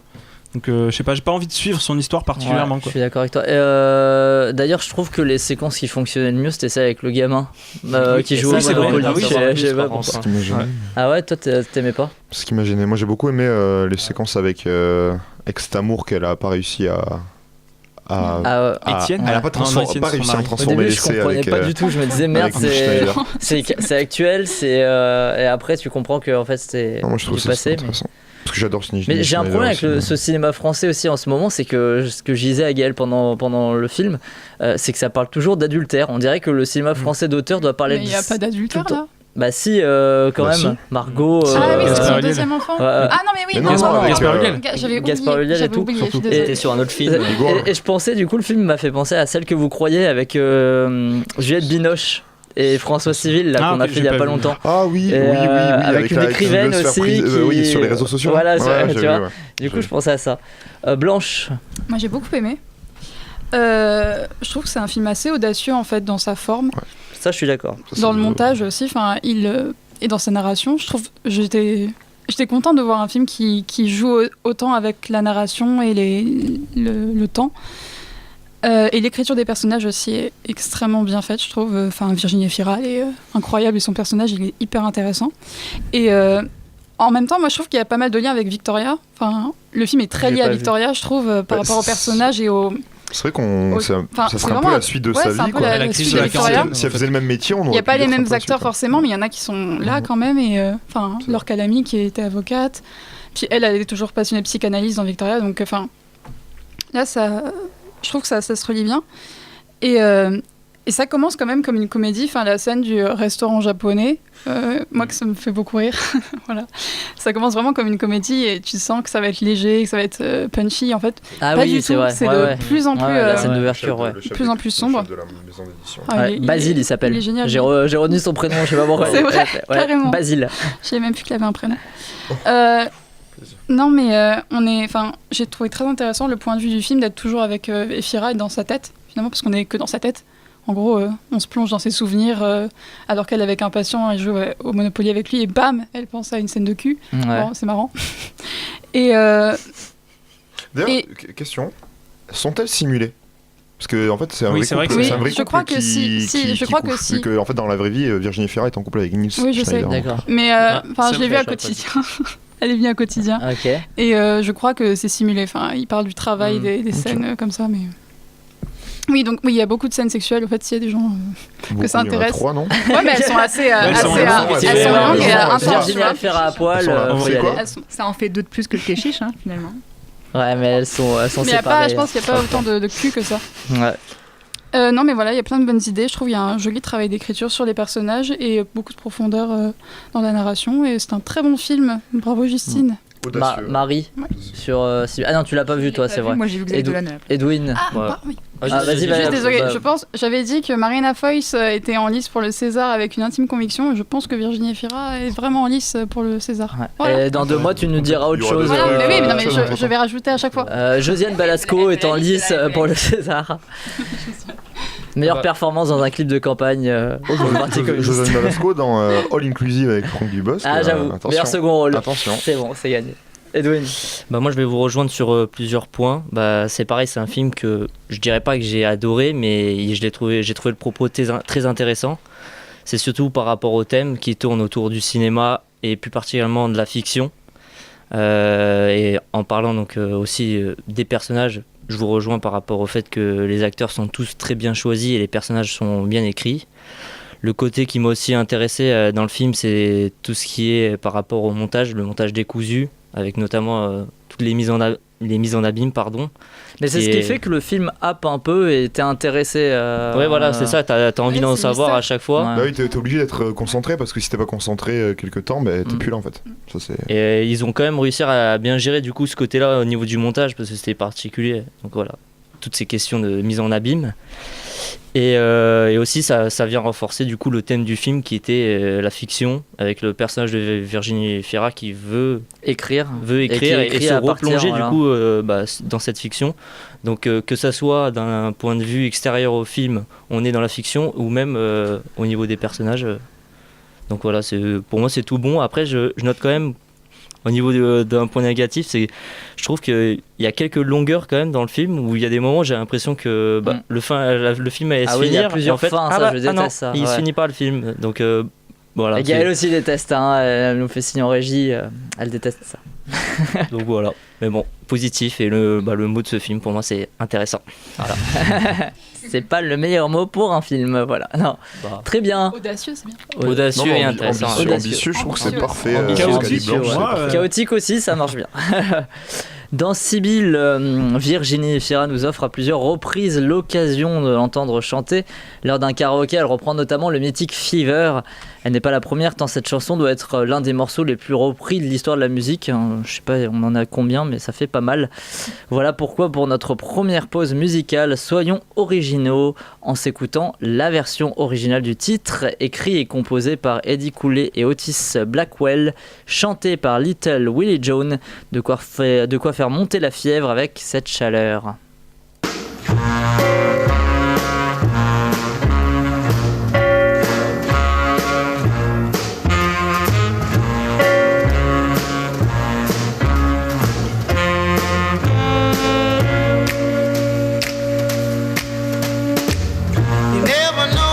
I love you, never know how much I care.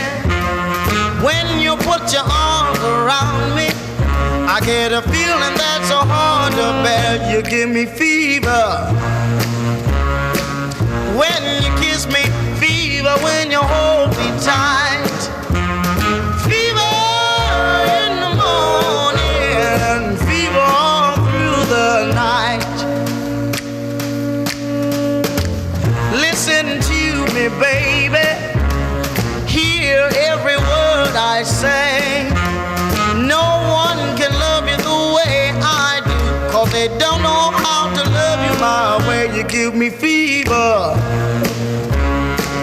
when you kiss me, fever when you hold me tight, fever in the morning and fever all through the night. Bless my soul, I love you. Take this heart away. Take these arms I'll never use, and just believe in what my lips have to say. You give me fever when you kiss me, fever when you hold me tight, fever in the morning and fever all through the night.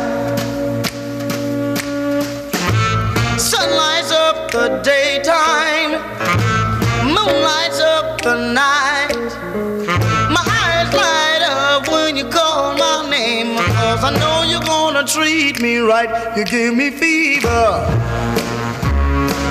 when you kiss me, fever when you hold me tight, fever in the morning and fever all through the night.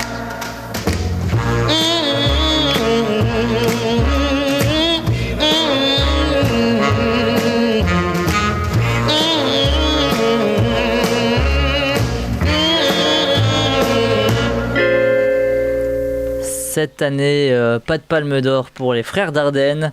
Ils ne sont néanmoins pas repartis bredouille puisqu'ils ont obtenu le prix de la mise en scène avec l'histoire du jeune Ahmed. Bande annonce.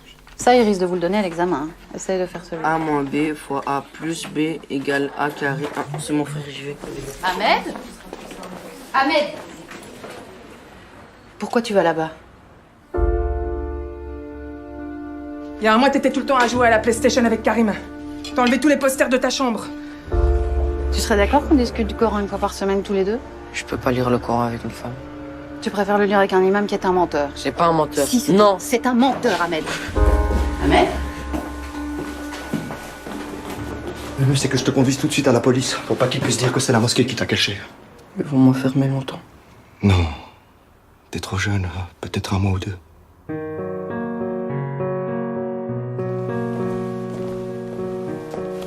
C'est la deuxième fois que je viens, mais c'est encore plus dur que la première. J'aimerais tellement que tu redeviennes comme t'étais. Tu veux le tenir ?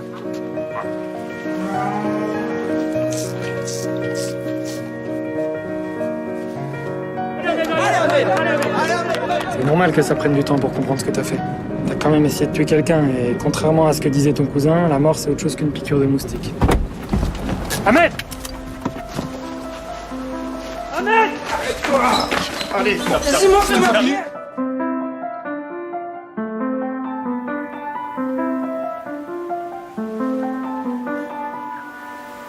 En Amérique. Allez, c'est une daube, on en parle pas, on passe à autre chose. Allez, on parle il est Rambo. très excité. Il y a des références à Rambo dans le jeune Ahmed. Il est très excité. Même la fiche. Mange ce bras. Alors, si vous voulez, on vous refera la prochaine fois une version du film, de la bande-annonce avec William qui remplace les voix, parce que ça marche très bien. Ça marche très bien. C'est assez poétique. Donc, le jeune Ahmed, on va reprendre un peu notre sérieux. En Belgique, aujourd'hui, le destin du jeune Ahmed, 13 ans, pris entre les idéaux de pureté de son imam et les appels de la vie. Voilà ce magnifique synopsis. Est-ce que tu peux nous le faire, du coup, un synopsis à propos de ce que je t'ai dit là, William? Comment tu le traduirais? Alors, attention, mes propos m'ont peut-être choqué, mais c'est pas du tout ce que je veux dire. C'est ce que dit le film, hein, donc faudra taper les Dardennes. Alors, je suis musulman, donc je me lave les mains toutes les 30 secondes. Une femme, je veux forcément qu'elle ait un voile et un hijab pour pas voir ses yeux. Qu'est-ce que je peux rajouter d'autre? Et je suis terroriste. Et sans oublier le combo, le pack complet. D'accord. Ouais, voilà. Bon, voilà. Blanche qui va défendre un peu le film. Non. Laissez-moi. Non mais je vous trouve très très dur. Moi je vais le défendre. Arrêtez, je vais le défendre en vrai. Ouais. Parce que alors tu vois là ce qu'il vient de dire, je suis pas d'accord. D'accord. Pourquoi? Pour une fois que je suis pas d'accord avec quelqu'un. Alors certes, le personnage principal, ils choisissent de montrer ce jeune radicalisé à mort. Donc Ahmed qui est joué par Idir Ben Hadi. Voilà, petit Idir. Et moi j'ai pas forcément de problème avec le thème abordé. Oh purée, c'est pas possible, ça commence. J'ai pas de problème avec le thème abordé ou l'angle qu'ils ont choisi, mais le fait est que il est le seul dans toute la communauté qu'on nous montre à être comme ça. Les autres musulmans, ses amis, sa famille, ses sœurs, ses frères, ne sont pas du tout comme ça. Quoi. Oui, enfin voilà. Non mais les frères Dardenne n'ont pas que tous les musulmans sont comme lui. Et heureusement, enfin clairement pas. Quand même. Mais c'est son imam. Radical. Parce qu'il y en a des imams radicaux. Sa sœur a quand même une remarque un peu compliquée par la suite, non? Hyper libre, enfin une fille super libre. Sa sœur, elle est pas. Je confonds avec Les Misérables. Ouais. Je sais plus. Tu la confonds avec Les Misérables. Voilà, tu vois, il a détesté Les Misérables, il a adoré le jeune Ahmed, il s'en est pas rendu compte. Ah ouais, j'adore. Non, en fait. Le relais. Voilà. Ah oui, non, mais j'avais oublié ça. Non, en fait, le problème du film, en fait, c'est son écriture, son scénario. C'est juste que il y a aucune histoire. L'histoire n'est pas intéressante. William, laisse-la exposer son propos. En quoi j'ai tort? Tu détestes ce film, je dis qu'il y a un problème. De quoi? Non. Allez, vas-y Blanche, vas-y. En fait, je suis avec toi. Tu vois, par exemple, par rapport à Sibylle, où elle a magnifiquement construit ses personnages et leur a donné une profondeur énorme. Là, en fait, on a des personnages qui sont hyper creux, hyper fades, où il se passe rien, où ils ont juste un désir, un objectif et c'est tout pendant tout le film, pendant 1h24. Alors 1h24 c'est court, ça peut sembler court, mais pourtant ça semble plutôt long. Ouais, mais Sibylle aussi en vrai c'était ça. Mais Sibylle dit 1h40. Ouais, mais il faisait 2h30, tu vois, et lui il fait 1h45. Non, mais il est beaucoup plus ambitieux et audacieux. Bah oui. D'accord. Ça joue bien. Voilà, et ça joue très bien. En fait, on n'a aucune empathie pour aucun des personnages. On ne sait pas où les frères Dardenne veulent emmener le spectateur. Enfin, vraiment, alors la fin, n'en T'es au courant que tu le défends pas depuis tout à l'heure, du coup. Non, mais je veux pas. J'ai pas dit que je le défendais. J'ai dit que vous étiez tous très très durs. Je n'ai pas, par exemple, le jeu des comédiens ne m'a pas dérangé. Là, vous allez crier. Oh voilà. Non mais c'est vrai que même les acteurs pros, genre je pense à Mark Zinga qui fait le juge. Je sais pas si vous voyez qui c'est. Il joue dans Spectre, c'est la star du film. C'est la star, et jouer dans des films des frères Dardenne. Lui, je trouve qu'il est pas très bon là. Il est venu pendant une pause. Tiens, je vais tourner une petite scène là comme ça tranquille. Voilà, mais bon. Il fallait mettre Jean Benguigui. Non. Cette blague n'a pas marché. Pourtant, tu sais quoi, toute blague à base de Jean Benguigui me font rire d'habitude, et là, non, ça n'a pas marché. C'est l'exception. Et du coup, en fait, il se passe pas grand-chose dans ce film, et c'est ça le problème, c'est qu'il y a très peu d'événements. Une ferme, une chambre, une ferme, une chambre. Et Ahmed, qu'on n'arrive pas du tout à cerner, parce qu'il est pas cernable, ce gamin.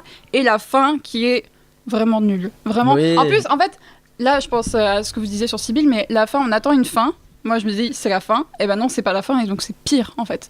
Moi, j'aurais aimé qu'ils aillent jusqu'au bout de leur message à ce moment-là, et qu'ils terminent leur film 2 minutes avant. Les Dardennes, ça aurait été Allahu Akbar, et après, ils font tout casser. Voilà. et du coup, subtilité. Et juste, du coup, le prix de la mise en scène. Quand ça canne, toi. Non, mais oui, il est on fire. Le prix de la mise en scène est incompréhensible parce que c'est du Dardenne et que c'est de la caméra portée qui suit les personnages et qui essaie de faire des plans séquences. Bah oui, mais voilà. Il arrive tout, il s'est dit il essaye de faire comme moi des plans séquences, sauf que ça bouge un peu, mais bon, il y a l'effort, donc on leur met le prix de la mise en scène. Je te suis, vas-y, joue. Voilà. Mais voilà, j'ai pas aimé le film. Donc mais ça, je voulais c'était la pas défense le de démonter. Blanche. Ok. Edwin, vas-y. Mais arrêtez. Bah, moi, j'ai pas grand chose à dire sur ce film. C'est un film que j'ai trouvé très plat. Ça aurait été une étape du Tour de France, je l'aurais pas regardé à la télé déjà. Oui, yes, Voilà. Validé par la street.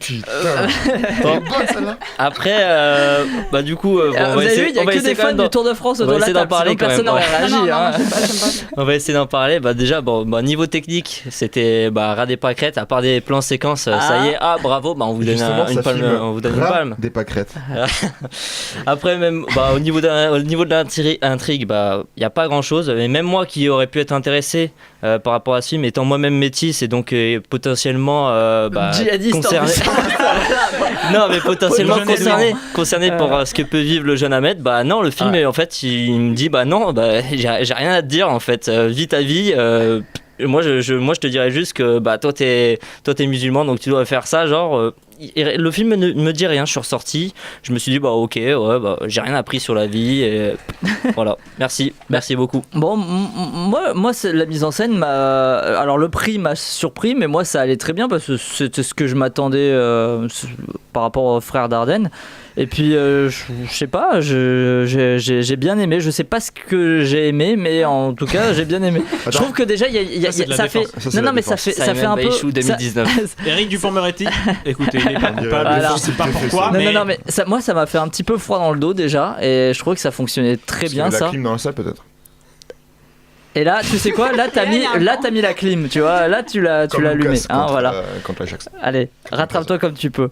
L'absence de musique aussi, tu vois, il vire jamais dans le misérabilisme et tout. Allez, ça s'enchaîne, voilà, bon. Ce qui est clair avec Blanche, c'est qu'on comprend même pas ces blagues. Tu vois, parce qu'on n'a pas entendu, c'est ça. Moi, c'est beaucoup plus profond. En tout cas, je trouve que le sujet, il est intéressant de base, parce que essayer de comprendre une radicalisation, ça directement, après, c'est sûr, c'est peut-être fait maladroitement, puisque tu le disais, Gaël le disait aussi, que ça pouvait très, très vite virer dans les gens pourraient croire que c'est les musulmans, ils sont comme ça, donc voilà. Radical. En fait, mais j'ai pas eu cette impression là, tu vois. Mais moi, après, ce que j'ai trouvé étonnant, c'est que c'est quand même des réalisateurs féministes, humanistes, pardon, qui ont qui parlent de trucs très sociaux et très politiques sans aller dans le caricatural. Là, honnêtement, c'est un film raciste. C'est vraiment. Ouais, mais tu vois, vraiment. Ça m'a pas. Pourtant, j'aurais pu être impacté du coup si c'était raciste. Tu vois, j'aurais pu le prendre pour moi, mais ça m'a choqué. Raph. Non, oui, nous on a eu la chance de voir le film avec l'équipe. Et même eu la chance de voir l'acteur. Exact. Non, ouais, de rencontrer deux fois Idir. Il n'y a plus de Idir depuis quelques années, c'est triste. Je sais pas. Idri. C'est quoi Idir Ben Ali. En fait, le truc qui s'est passé, on n'en revient pas sur Maito. Non, allez. Vas-y, Raph, poursuis. Non, moi c'est vrai que souvent j'aime bien leurs films. J'aime bien voir les performances dans leurs films. C'est-à-dire Marion Cotillard dans 2 jours une nuit, Adèle Haenel, aussi il y avait Olivier Gourmet donc dans Un fils, c'est ça, je crois, c'est ce film. Et dans Rosetta aussi. Rosetta. Avec Emily Dequesne aussi. Du coup voilà, donc en général le jeu d'acteur a plutôt réussi dans leurs films. C'est vrai que là, tout repose sur les épaules d'un jeune comédien amateur qui, oui voilà. Attends, on l'a fait à la dernière, il faudrait l'appeler le jeune Ahmed, parce que c'est dans la, on n'est pas du tout subtil. Ils sont dans la simplicité dans leur titre de film en général. Totalement. Non, par contre, du coup, porter un film comme ça, donc sur un acteur amateur qui a aucun charisme, parce que vraiment, il faut le dire, c'était un second rôle. Alors, attends, il ressemblait à qui déjà ? J'ai oublié. Ah oui, Camélia Jordana. Ah oui, c'est vrai, c'est vrai, il ressemble à Camélia Jordana. D'accord. Remets-nous l'affiche, tu vas voir. Mais si, ça bouche et tout. Il y a une tête à claque en plus. Oui, c'est vrai. Je vois. Non mais en plus, ce qu'on lui demande de jouer, c'est hyper dur. C'est que déjà, c'est pas un acteur professionnel, et on lui demande de jouer sans émotion. Donc toi, tu ressors du film, t'as pas d'émotion. Oui, c'est vrai t'es comme le petit jeune Ahmed. C'est ça qui est bizarre. Oui, voilà. Il joue comme un robot, et puis la plupart des événements se passent dans sa tête finalement. Enfin, pour un jeune radicalisé, je connais pas trop le sujet, mais c'est vrai que on sait pas ce qu'il y a dans sa tête. Alors que moi, je pense, ça aurait été plus intéressant d'avoir un film centré sur sa mère, la mère qui a un enfant radicalisé, et du coup, comment elle vit ça. Les scènes avec elle sont intéressantes, même si elles marchent pas parce que lui a aucun charisme et est un peu saoulant. C'est extrêmement mal. Il a toujours la tête baissée en fait. On dirait que c'est pour compenser le mauvais jeu d'acteur. Et c'est dommage aussi pour le frère et la sœur qui sont complètement ils sont éclipsés totalement du film. effacés, comme la mère aussi un peu et la sœur aussi. Et c'est là que ça aurait été intéressant de les mettre en relation et de voir un peu qu'est-ce qui peut être fait par rapport à ça. Mais non, rien. On reste sur le jeune Ahmed.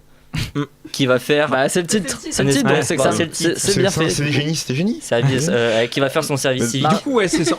Vas-y, finis. Non, continue. Du coup, c'est censé être une tranche de vie assez naturaliste, sauf que c'est totalement robotisé parce que, comme vous le disiez, du coup, il se lave la bouche, il prend une brosse à dents. Enfin, c'est tout le temps rythmé avec des scènes qu'on a déjà vues dans le film finalement, alors que le film fait 1h20. Enfin, c'est pas non plus. C'est une redondance qui est assez saoulante dans le film et la fin, vraiment, c'est vraiment chaotique. Marie sur après le truc là, c'est que si on faisait une émission de Dardenne, Marie et Blanche ils pourraient pas parler, et elles devraient rader par terre, et avec cela, tu vois, si on faisait une émission de Dardenne. Oh là là. Et quoi, on va jusqu'à dans la subtilité. Je compte bien parler, William, je compte bien parler. Oui, je sais bien, encore heureux. Je pense que les Dardennes sont tellement sur d'eux maintenant qu'ils peuvent se permettre de présenter n'importe quel film à Cannes. Ils savent qu'ils repartiront avec un prix, et ça peut être vraiment merdique, ils repartiront quand même avec un prix.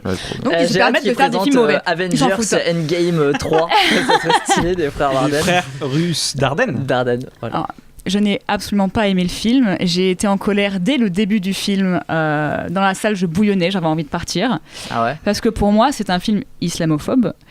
Parce qu'il n'y a pas de penchant de personnages principaux ou secondaires qui pourraient montrer que l'islam c'est pas que ça, c'est pas que la radicalisation, c'est pas que le terrorisme, c'est pas que les mécréants.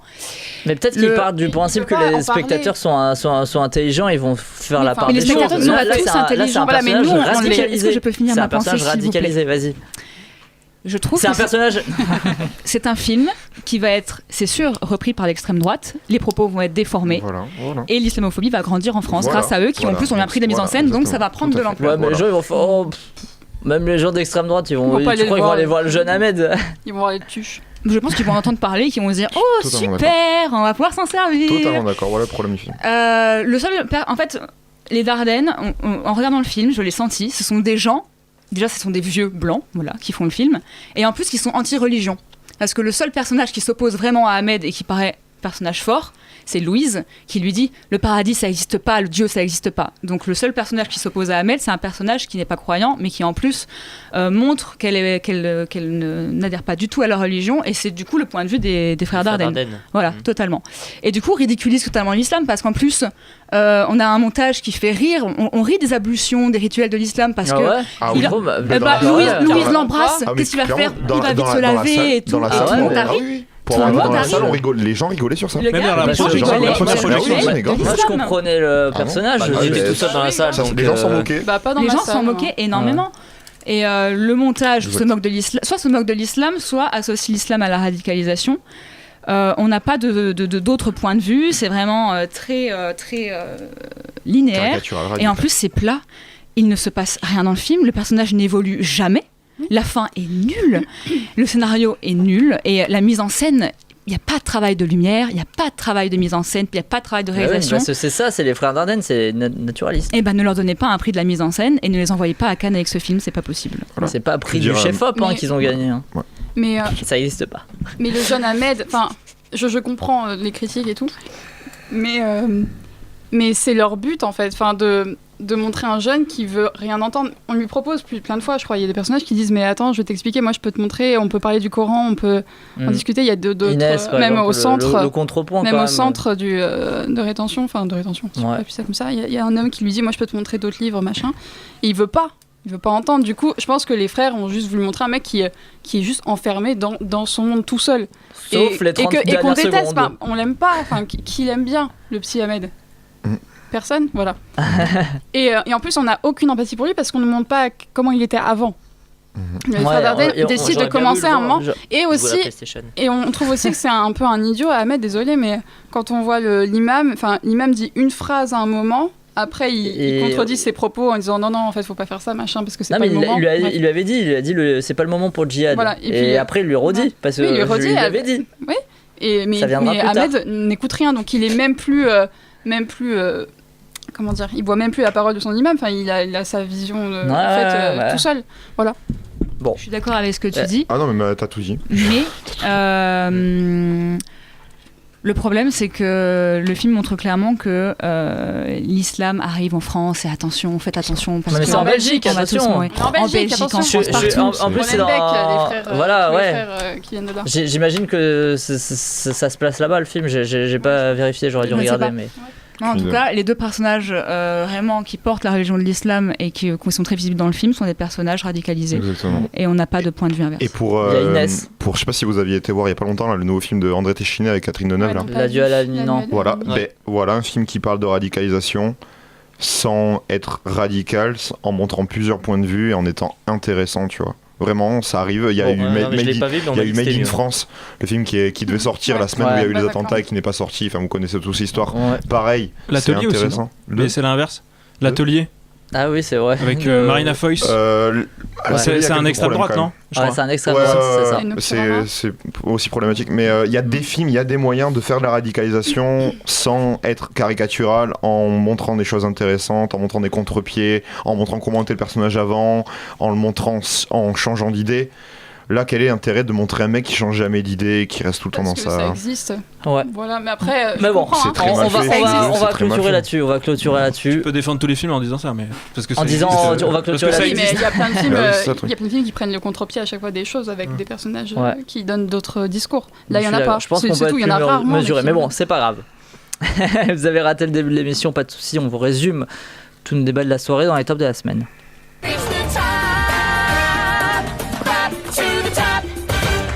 Si je fais un vrai résumé, ça serait genre William sur Make to My Love. Top 1 de la semaine. Blanche. Sibylle. Sibylle Street, vous pouvez parler. Non, moi j'ai mis nos plus belles années, je crois. Ouais. Les plus belles années d'une vie, pardon. Ouais, il se rappelle même plus de ce qu'il a mis. Non, c'est pour ça que je regarde. Vas-y, parle-en.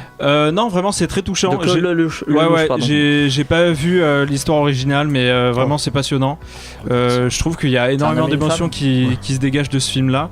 Et en plus, c'est assez testamentaire pour Trintignant, plus que pour Lelouch. Mais vraiment, c'est très touchant comme film. Et c'est un beau film. Voilà. Ok, Marie. Les plus belles années d'une vie. Et alors, vas-y. Pareil, j'ai beaucoup apprécié sans avoir jamais vu un homme et une femme. C'était assez touchant, il y a des petits défauts, mais Lelouch il tente des choses autant techniquement que scénaristiquement parlant, donc c'était très appréciable. Très bien, Edwin. Sibylle, William. Sibylle, et je voulais quand même un petit peu parler aussi des plus belles années d'une vie. Moi, par contre, j'ai vu Un homme et une femme, qui est un de mes films... qui est très bien classé dans mes films préférés, et en fait Jean-Louis Trintignant qui est aussi un de mes acteurs préférés. Du coup c'était un truc que j'attendais beaucoup à Cannes, parce que j'attendais pas particulièrement, enfin j'attendais le film, mais j'attendais surtout le fait que, comme tu l'as dit, c'était sûrement son dernier film, la dernière fois qu'on allait le voir, et étant donné que c'était un de mes acteurs préférés, j'avais envie de lui dire un petit peu au revoir. Du coup par chance j'étais dans la salle, et c'était, on a entonné la chanson aussi d'un homme et une femme dans la salle. C'était un très beau moment, et le film est doux, et une très bonne suite à l'original. C'est un très bon moment, voilà. C'est cool. Bon, moi j'ai mis le jeune Ahmed parce que de toute façon j'ai vu que 2 films, Sibylle et le jeune Ahmed, et c'était pas. T'as préféré le jeune Ahmed à Sibylle? Ah oui, j'ai préféré le jeune Ahmed à Sibylle. Le classement du coup de la semaine, les 3e les plus belles années d'une vie de Claude Lelouch, 2e le jeune Ahmed des frères Dardenne, et 1er Sibylle de Justine Triet. Cette semaine est marquée par le signe de Cannes du coup, mais plus encore, elle est aussi marquée par un retour, le retour de la chronique musicale de Titouan. Quand on mixe les deux, ça donne une chronique sur Alberto Iglesias, vainqueur du Cannes Soundtrack Award. On s'écoute ça tout de suite.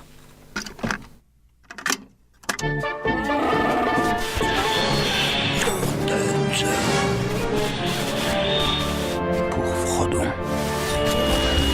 Name's Bond. James Bond.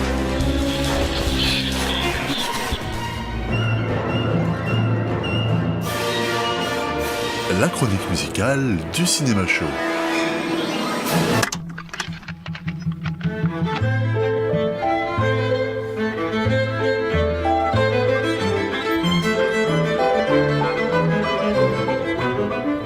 Après Only Never Left Alive, Maps to the Star, The Assassin, The Neon Demon, Good Time et Les Taux l'an passé, c'est au tour du très beau Gloire et Douleur d'Almodovar de recevoir un prix un peu particulier et discret durant le Festival de Cannes, le Cannes Soundtrack Award qui récompense les meilleures bandes originales de films. Alors commençons par le commencement en revenant à la toute première collaboration entre les deux artistes pour le film La Fleur de mon secret, où déjà les obsessions musicales d'Iglesias font leur discrète entrée. Un violon solo, une certaine idée de la folie, le mystère et quelques notes de piano.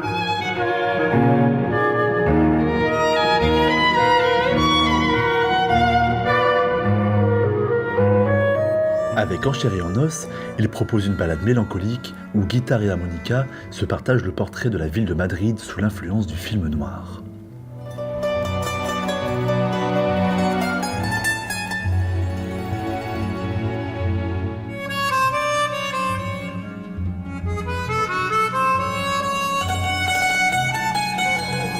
Parle avec elle marque un changement d'ambiance, le compositeur se tournant davantage vers des sonorités hispanisantes immédiatement reconnaissables, le flamenco oblige.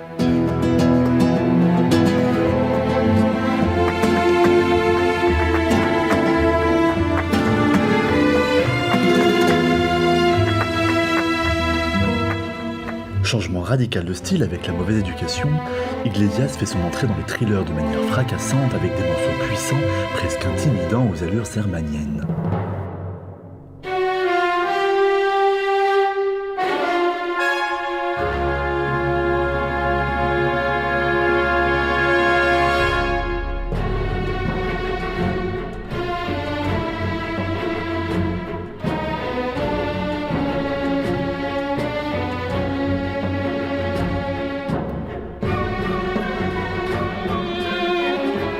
Retour au calme avec Étreinte brisée, où la superbe voix flamenco de Miguel Poveda vient clôturer le film. No tienes que darme cuenta, a ciegas yo te quería, yo voy por el mundo a tientas, desde que te conocí, llevo una venda en los ojos. Avant de quitter Almodovar, impossible de ne pas évoquer le chef-d'œuvre tant du réalisateur que de son compositeur, La Piel qui habito, où la folie malsaine se transcrit au violon par une technique bien particulière appelée le bariolage, consistant à passer d'une note à une autre à un rythme extrêmement rapide, demandant au violoniste une extrême virtuosité.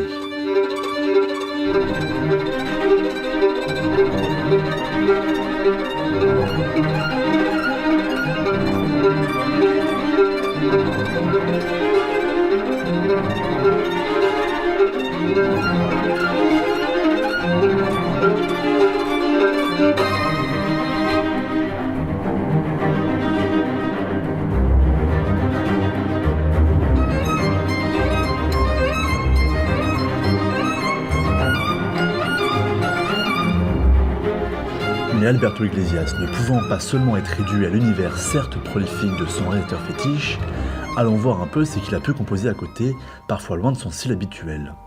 Moi, j'ai beaucoup aimé cette petite fugue aux airs de Bach dans la bande originale du film vraiment pas connu Yuli de la réalisatrice Itziar Bolaïn, avec qui il avait déjà travaillé sur Tambien la lluvia.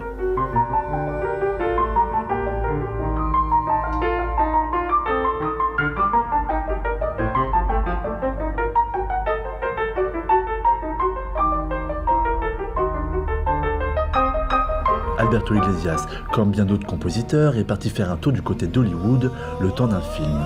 Et pas une petite production puisqu'il s'agit d'Exodus de Ridley Scott avec un style musical impersonnel, peu original et plus que jamais formaté au film historique. Mais quelques beaux échos vocaux subsistent malgré tout.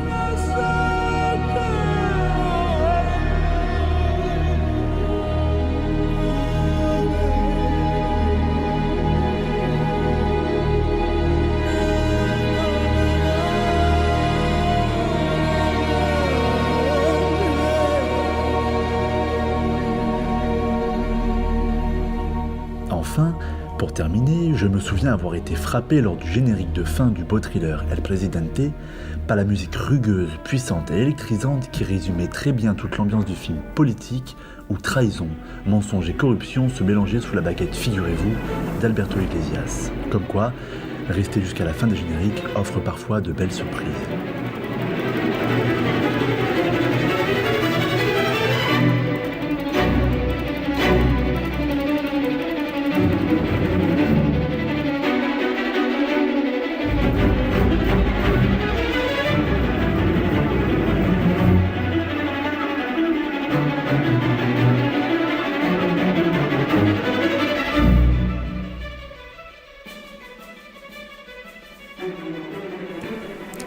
Merci beaucoup Titouan, ça faisait plaisir ce petit retour, même si vous avez rien écouté, hein? Oui, mais non, moi j'ai écouté, c'était très bien Titouan. Devinez quoi, cette semaine, c'est aussi Raphaël et Marie qui sont de retour pour le quiz. Ouais, vous êtes là, ils viennent d'arriver. Vraiment, je suis désolé parce qu'on n'avait pas organisé, mais on n'a pas fait de quiz. Ah mince. Allez, à l'impro, on fait style que vous faites de l'impro. Allez, c'est parti. C'est parti pour le quiz. The game is on.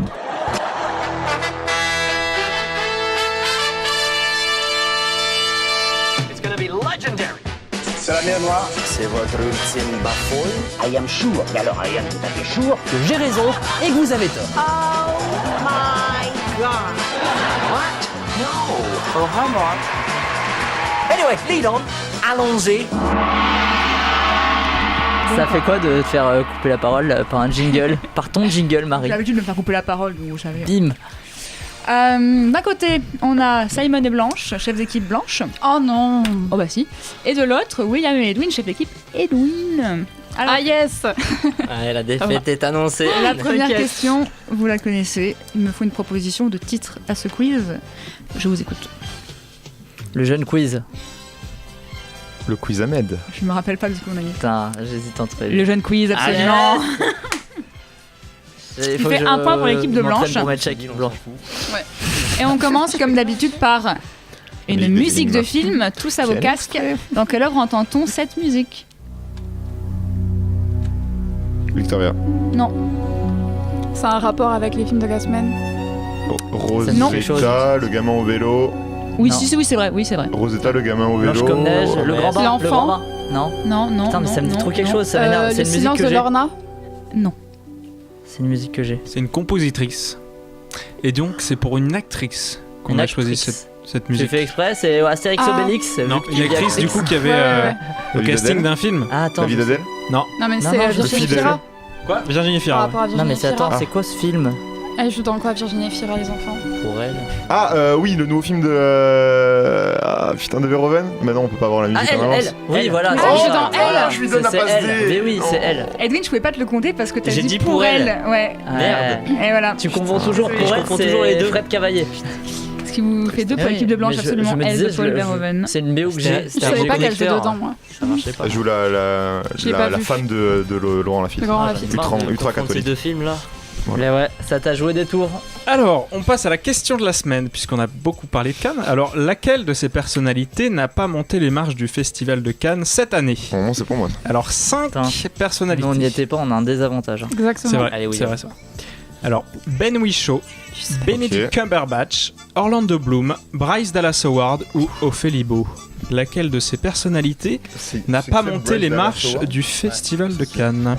Attends, on les laisse dire. On a la bonne réponse, on vous laisse dire. Wow. T'as vu? Vous l'avez alors que vous étiez pas à Cannes. Ça c'est beau. C'est ça qu'on aime. Ok, attends, tu peux répéter? Ben Whishaw, Benedict Cumberbatch, Orlando Bloom, Bryce Dallas Howard ou Ophélie Beau. C'est soit entre. C'est Ophélie Beau, elle a pas monté les marches en fait. Eh non, elle a pris l'ascenseur. Mais t'aurais dû dire Keshish qui a couru. C'est un des deux. Il a monté deux fois. Après, lequel des deux? Allez. On vous avait pas prendre 10 ans. Juste pour ça. Davis, truc. Bryce Dallas Howard. Bryce Dallas Howard. Ok, et vous? Cumberbatch. Bryce Dallas Howard, elle est venue pour Rocketman, non? Exact. Oh putain, non, mais c'est Cumberbatch alors. Cumberbatch. Parce que c'est Marie qui fait le quiz. Ouais. C'est moi qui ai fait cette question. Et Et non, c'est Ben Whishaw, l'acteur de Little Joe en compétition, était visiblement pris par le tournage du prochain James Bond. Quoi? Ah, il était pas dans la Ah oui, scène. c'est vrai. Mais putain, oui, j'étais Non, non. Ouais, mais le tournage du prochain James Bond, il est arrêté en plus. Ouais, mais Mais et Cumberbatch pour le premier soir, pour le Jim Jarmusch, il était là. Mais pourquoi? Bah s'il joue pas dedans. Non, mais il y a. Ah, je sais le fun. C'était pas forcément par rapport. Je sais, mais. Oh. Orlando Bloom pour le documentaire, ouais. Documentaire. Ouais, avec Léo DiCaprio. On est monté juste après avec Max. Est monté puis il est parti quoi finalement. Oh my god. Ok. Ouais, j'étais comme ça. Oh my god. Alors, ça fait combien le score? 2-0, c'est écrit à la télé. Ouais, non, excusez-moi, je suis. Alors, en or ou en bois, les frères Dardenne n'avaient jamais reçu de prix de la mise en scène au Festival de Cannes. Est-ce que c'est vrai ou faux? Les fameux habitués du Festival de Cannes. Je te fais confiance. On a commencé, on vient de commencer là. En or, sur Ben Whishaw. En or. Ouais, c'est en or. Eh bien, c'est vrai. Cependant, déjà 2 palmes d'or, un prix du scénario, un grand prix et une mention spéciale. Eh oui. Deuxième en noir en bois, une pétition signée par 34 500 personnes a été lancée pour que Michael Keaton soit le prochain Wolverine. Est-ce que c'est vrai ou faux? Ok. On a la réponse avec Kevin. Ah bah Pourquoi oui, je te le dis dans l'oreille? Ok. Est-ce que Edwin, on le dit en cœur? Bah. Allez. Vas-y, Edwin, d'abord. En bois. C'est Danny DeVito. Exactement, selon une pétition, il serait le seul homme capable de prendre le trône après Hugh Jackman. Ah merde, t'as dû prendre la photo là, tu sais, avec le montage. Comme ça là. Ça fait 4-2 pour l'équipe de Blanche. Troisième, en or ou en bois, l'humoriste Chris Rock sera scénariste sur le prochain film de la saga Saw. Moi j'ai la réponse. Tu veux que je répète? J'ai la réponse, mais j'ai peur que ça soit un truc de connard. L'humoriste Chris Rock sera scénariste sur le prochain film de la Chris saga Rock, c'est le mec qui devait faire cette année les Oscars, mais qui les a enlevés là. Il y en a encore? C'est pas lui. Ça c'est Kevin Hart. Kevin Hart, ouais. Alors? Il faut un or ou en bois? En or. En or. En or. C'est réalisateur. En or, absolument. J'ai eu peur. Chris Rock souhaite emmener la saga dans un endroit vraiment intense et tordu. Mais il va pas s'agit d'un réaliser spin-off qui sortira en salle fin 2020. Ah, c'est un spin-off, je croyais. On parle de Saw, les films. Ouais, les films de. Oui, les films de. Il y a toujours James Wan rattaché. Enfin, je pense qu'il non, il produit ouais, plus. il va produire. Il va produire encore comme le dernier. Mais il est réaliste en tout cas. Ce qui nous fait 5-3 pour l'équipe de Blanche. Toujours en tête. Dernier, en or ou en bois, tous les films de Céline Sciamma ont été sélectionnés au Festival de Cannes.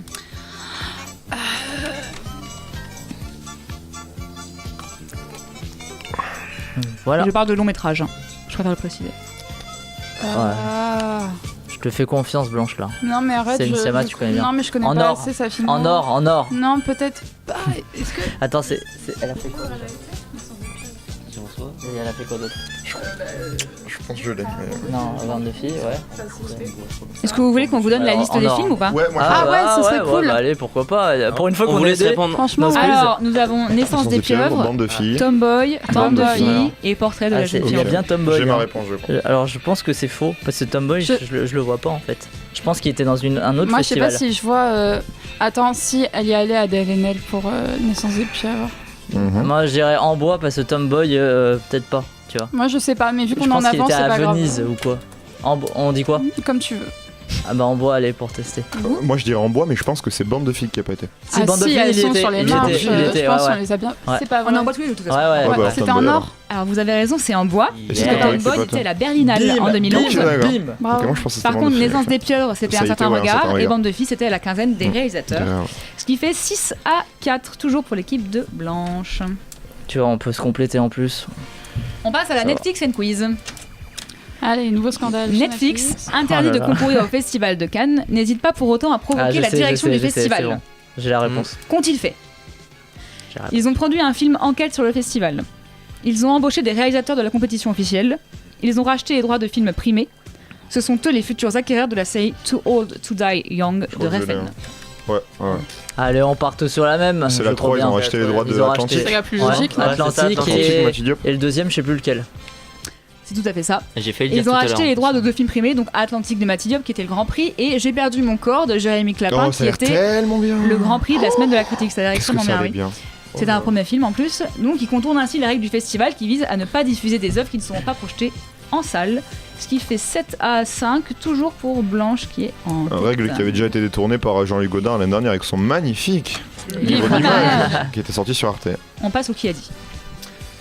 Alors, 30 minutes de scène de plage, il y a 2h30 de William. boîte et on l'avait dit. William de Gay-Canedo. Yes, ils l'ont fait. Il a pas reconnu sa propre citation. Il y a 15 minutes de scène de cunilingus non simulé, ça n'a aucun sens. Et là, le génie, je veux bien, on se fait chier dessus. Au pire, et oui, c'est du génie, c'est facile. Alors, les cahiers du cinéma, et on s'est dit juste avant l'émission avec Blanche que pour le qui a dit, ça pourrait être ça. Bon, on savait pas si vous alliez le faire. Et là, franchement, si. On est obligé, vous passez à 8, l'équipe de Blanche, grâce à William. Merci, William. De rien. On passe à la recette parfaite. J'ai la nationalité de Selena Gomez. Pardon. J'ai la célébrité de Thomas Bangalter. J'ai la coiffe de soprano. Pardon. J'ai la coiffure de J'ai soprano. l'âge de Julio Iglesias. Sylvester Stallone, et non. J'ai le chef-op d'Iñárritu. J'ai la carrière de David Lynch. J'ai la discrétion de Sia. J'ai la palme de Jane Campion. Exactement. Oui, alors il aurait fallu leur réexpliquer le truc parce que là. Non, mais c'est le deuxième que j'ai pas compris. Vous avez dit quoi? J'ai la célébrité de Thomas Bangalter, qui est un membre des Daft Punk. Juste que je l'avais pas. En fait, on trouvait ça drôle de vous le mettre en recette parfaite parce qu'on le voit jamais, mais il était présent dans la salle. Et ils ont fait exprès de pas le filmer. La caméra a été. A fait des panoramiques en passant très vite sur lui. Avec son petit iPhone, l'a filmé quand même. Mais en fait, c'est dans ses contrats, il y a une clause qui est marquée qu'on ne doit pas le filmer. Est-ce qu'il y a Glenn aussi? On peut le prendre en photo? Glenn Close. Non, c'est interdit. Attends, je la redis parce qu'ils l'ont pas entendu. Est-ce qu'il y a Glenn aussi? Il y a toujours pas Glenn, non Simon. Est-ce qu'il y a Glenn? 9 pour l'équipe de blanche par contre. Scott Glenn. Et la personne là parce que c'est un acteur inconnu. Mais bon. Glenn Stefani. T'as vu, je fais des blagues de merde, mais il rebondit sur des blagues de merde. Et ça me sauve. Merci William. Un point peut-être pour notre équipe d'ailleurs. Non, toujours pas. On passe à la Sherlock Holmes, qui je vous rappelle vaut 3 points. Allez. Il va falloir aller vite, c'est parti. C'est ça, c'était mieux avant. J'ai écrit un long post Instagram pour critiquer Quentin Tarantino et son dernier film, qui ne respectait pas selon moi la vie de mon mari. Je l'ai dit en premier. Je l'ai entendu. Je vais finir quand même parce que cette histoire m'intéresse beaucoup. Attirant la sympathie et la compassion pour ce pauvre homme qui actuellement est recherché par Interpol pour le viol d'une enfant de 13 ans.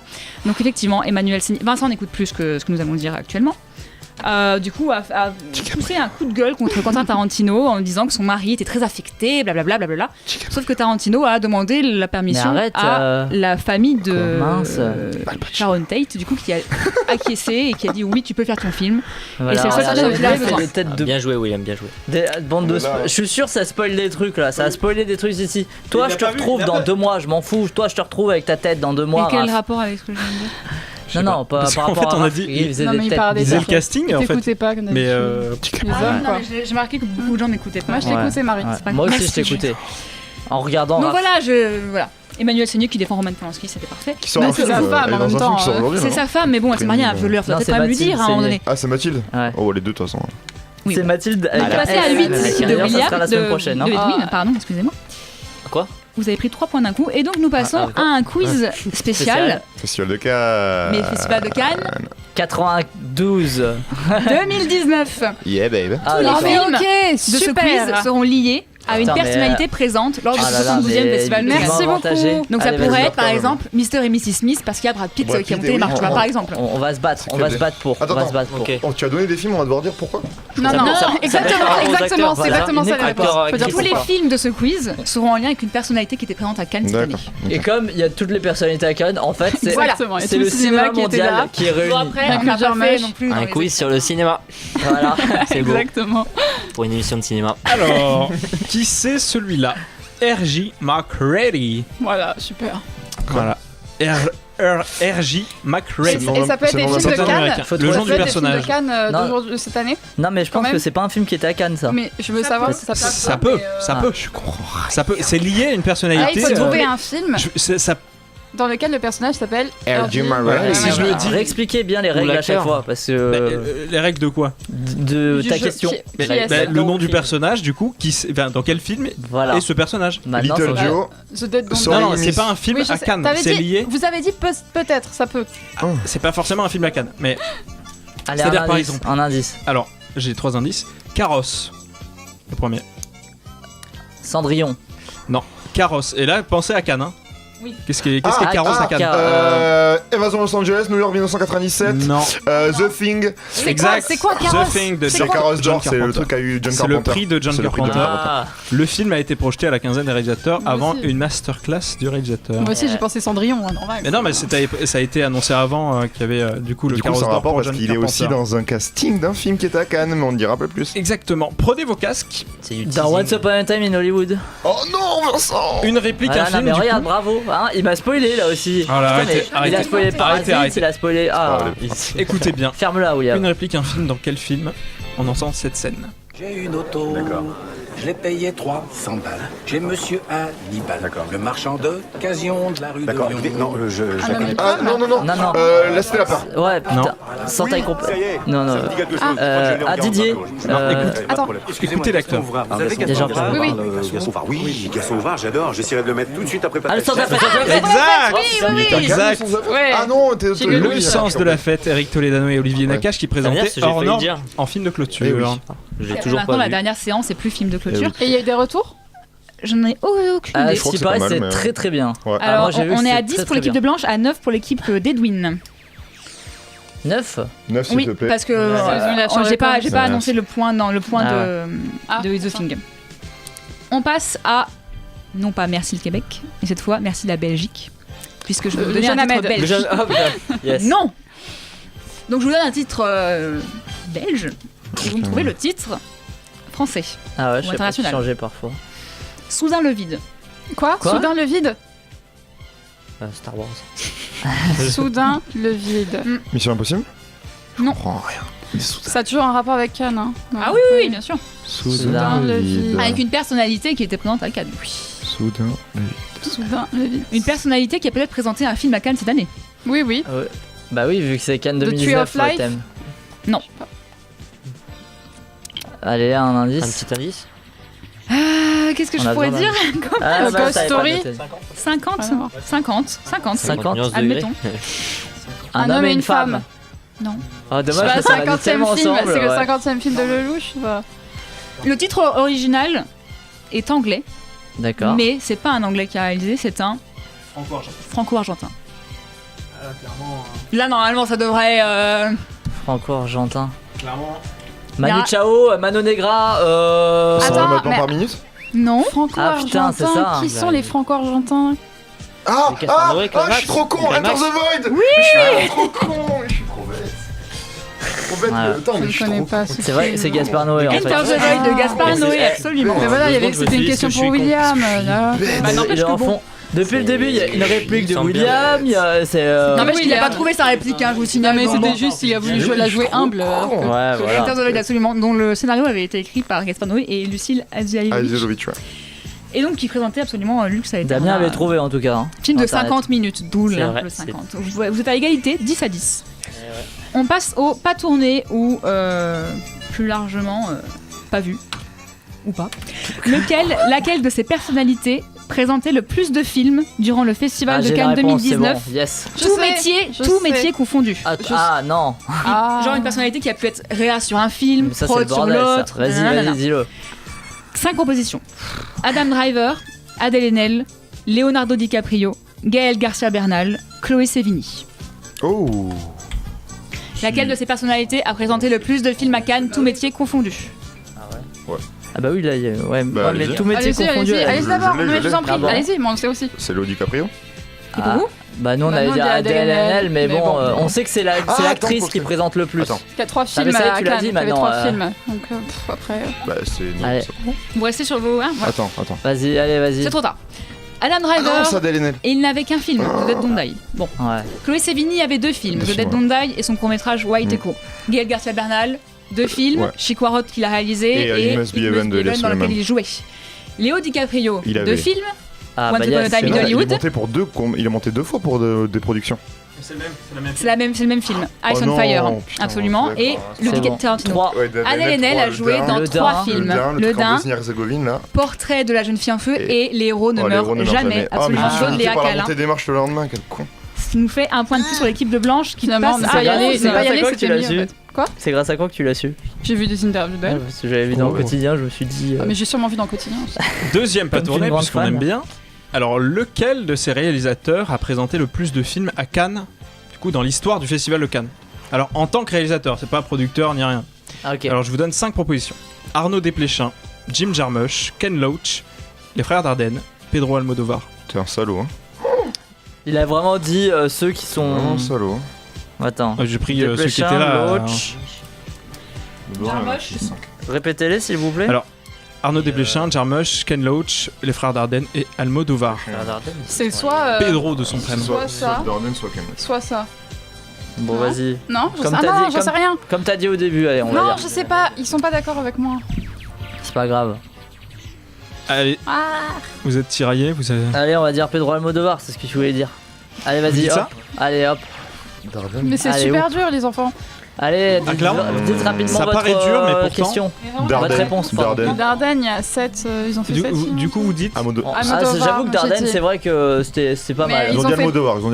Vous dites Almodovar. Bon, allez, vas-y. Et vous Dardenne. C'est pas grave. Ok, les Dardennes. C'est pas grave. Alors en Il nous a proportion, dit la réponse en qu'on voulait proportion vous avez raison, c'est-à-dire comparé à leur filmographie. Alors les Desplechin est ex aequo avec 2 autres réals. Jarmusch et les frères Dardenne, ils en ont présenté 9 tous les 3. Ok, donc c'est pas Almodovar déjà. Almodovar, il en a présenté 7. 5. Ken Loach, il en a présenté 19. Ok. 14 en compète. Donc c'est un record maintenant. Voilà, exactement. Wow. On est toujours à. En même temps, il n'y a pas besoin de beaucoup fric pour faire un film. C'est vrai. On passe au résumé raté. Est-ce que vous êtes chaud? Le vent se lève. Bon. Alors c'est toujours des films en relation avec les personnes présentes au Festival de Cannes. C'est Mrs. Smith, vu que vous en parliez tout à l'heure. C'est le résumé raté. D'accord, le résumé raté. Ce film aurait pu être un scénario de Ken Loach s'il se passait entre Édimbourg et Manchester. Et là, on est plus au nord, quoi qu'on ne sait pas trop. Pas de Tom Hanks en fonctionnaire comme en 2004. Le cul de l'Amérique n'aura jamais était aussi communiste qu'ici. Fahrenheit 9/11. Non, cette histoire issue d'une BD non pas écrite par Anki Bilal mais par un autre français donne un cauchemar. Exactement, Snowpiercer, le transpersonnage de Bong Joon-ho. Ah bah c'est vrai que le cul de... Vous passez à 12 équipes de blanches. Le truc c'est que tu me dis cul, je suis dans mes coups. Il faut sortir de ça. Hein. My love, c'est vrai que je pensais à Chris Evans mais j'avais oublié qu'il était... On passe au casting 5 étoiles, je vais vous donner des... c'est fini. Non, c'est quoi La fête c'est fini. La fête c'est fini. La fête c'est trop. La fête c'est trop. Allez. Je vous donne des noms d'acteurs, vous me donnez le film dans lequel ils sont. Ça va aller très vite. Antonio Banderas, Mel Gibson, Ronda Rousey, Natalie Byrne, Harrison Ford, Terry Crews. Expendables 3. Oui, absolument, de Patrick Hughes, film présenté à Cannes en 2014 en présence de Stallone, à qui le Festival de Cannes a rendu hommage cette année. Ouais. Vous passez à 13 l'équipe de blanche. Yes.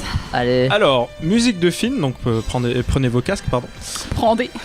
Dans quel film on peut entendre cette musique? It Follows. Quoi? Non. Under Silver Lake. Quoi? Drive. Non. Mais oui. The Neon Demon. Good Times. Non.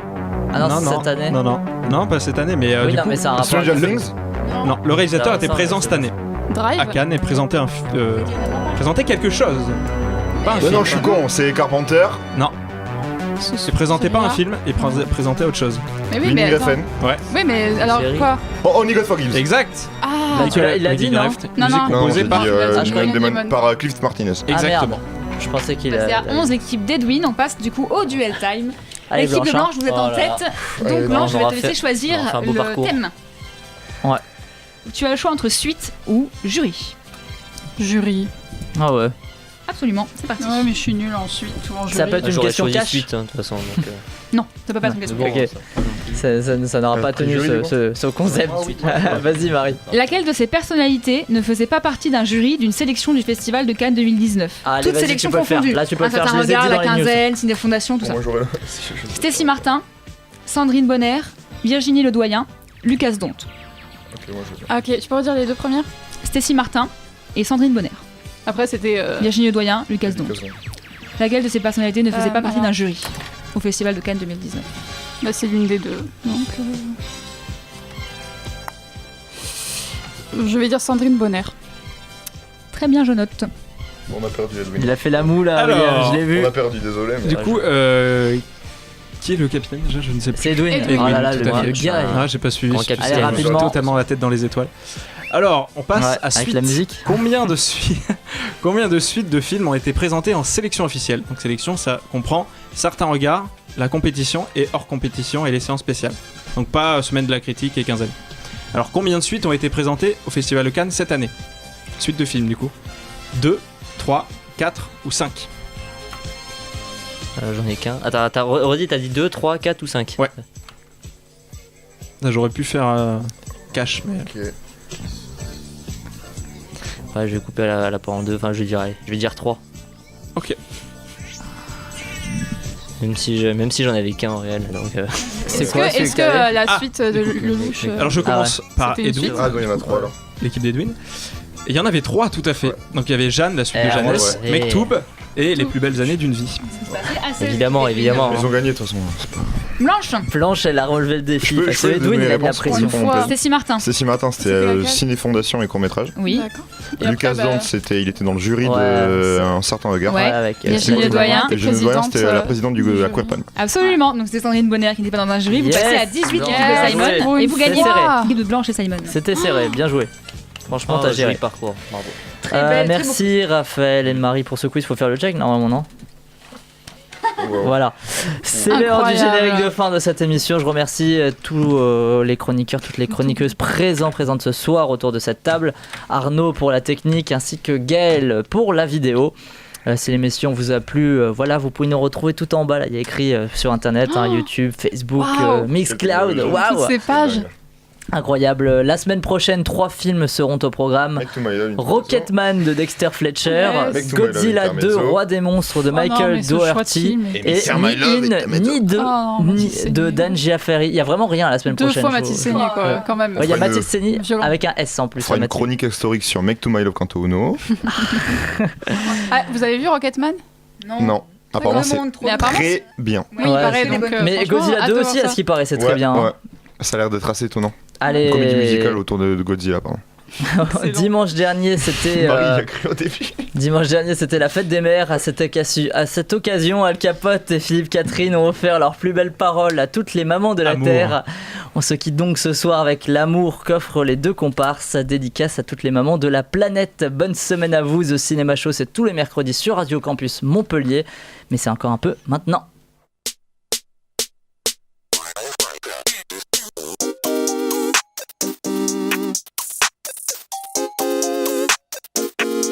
Maman.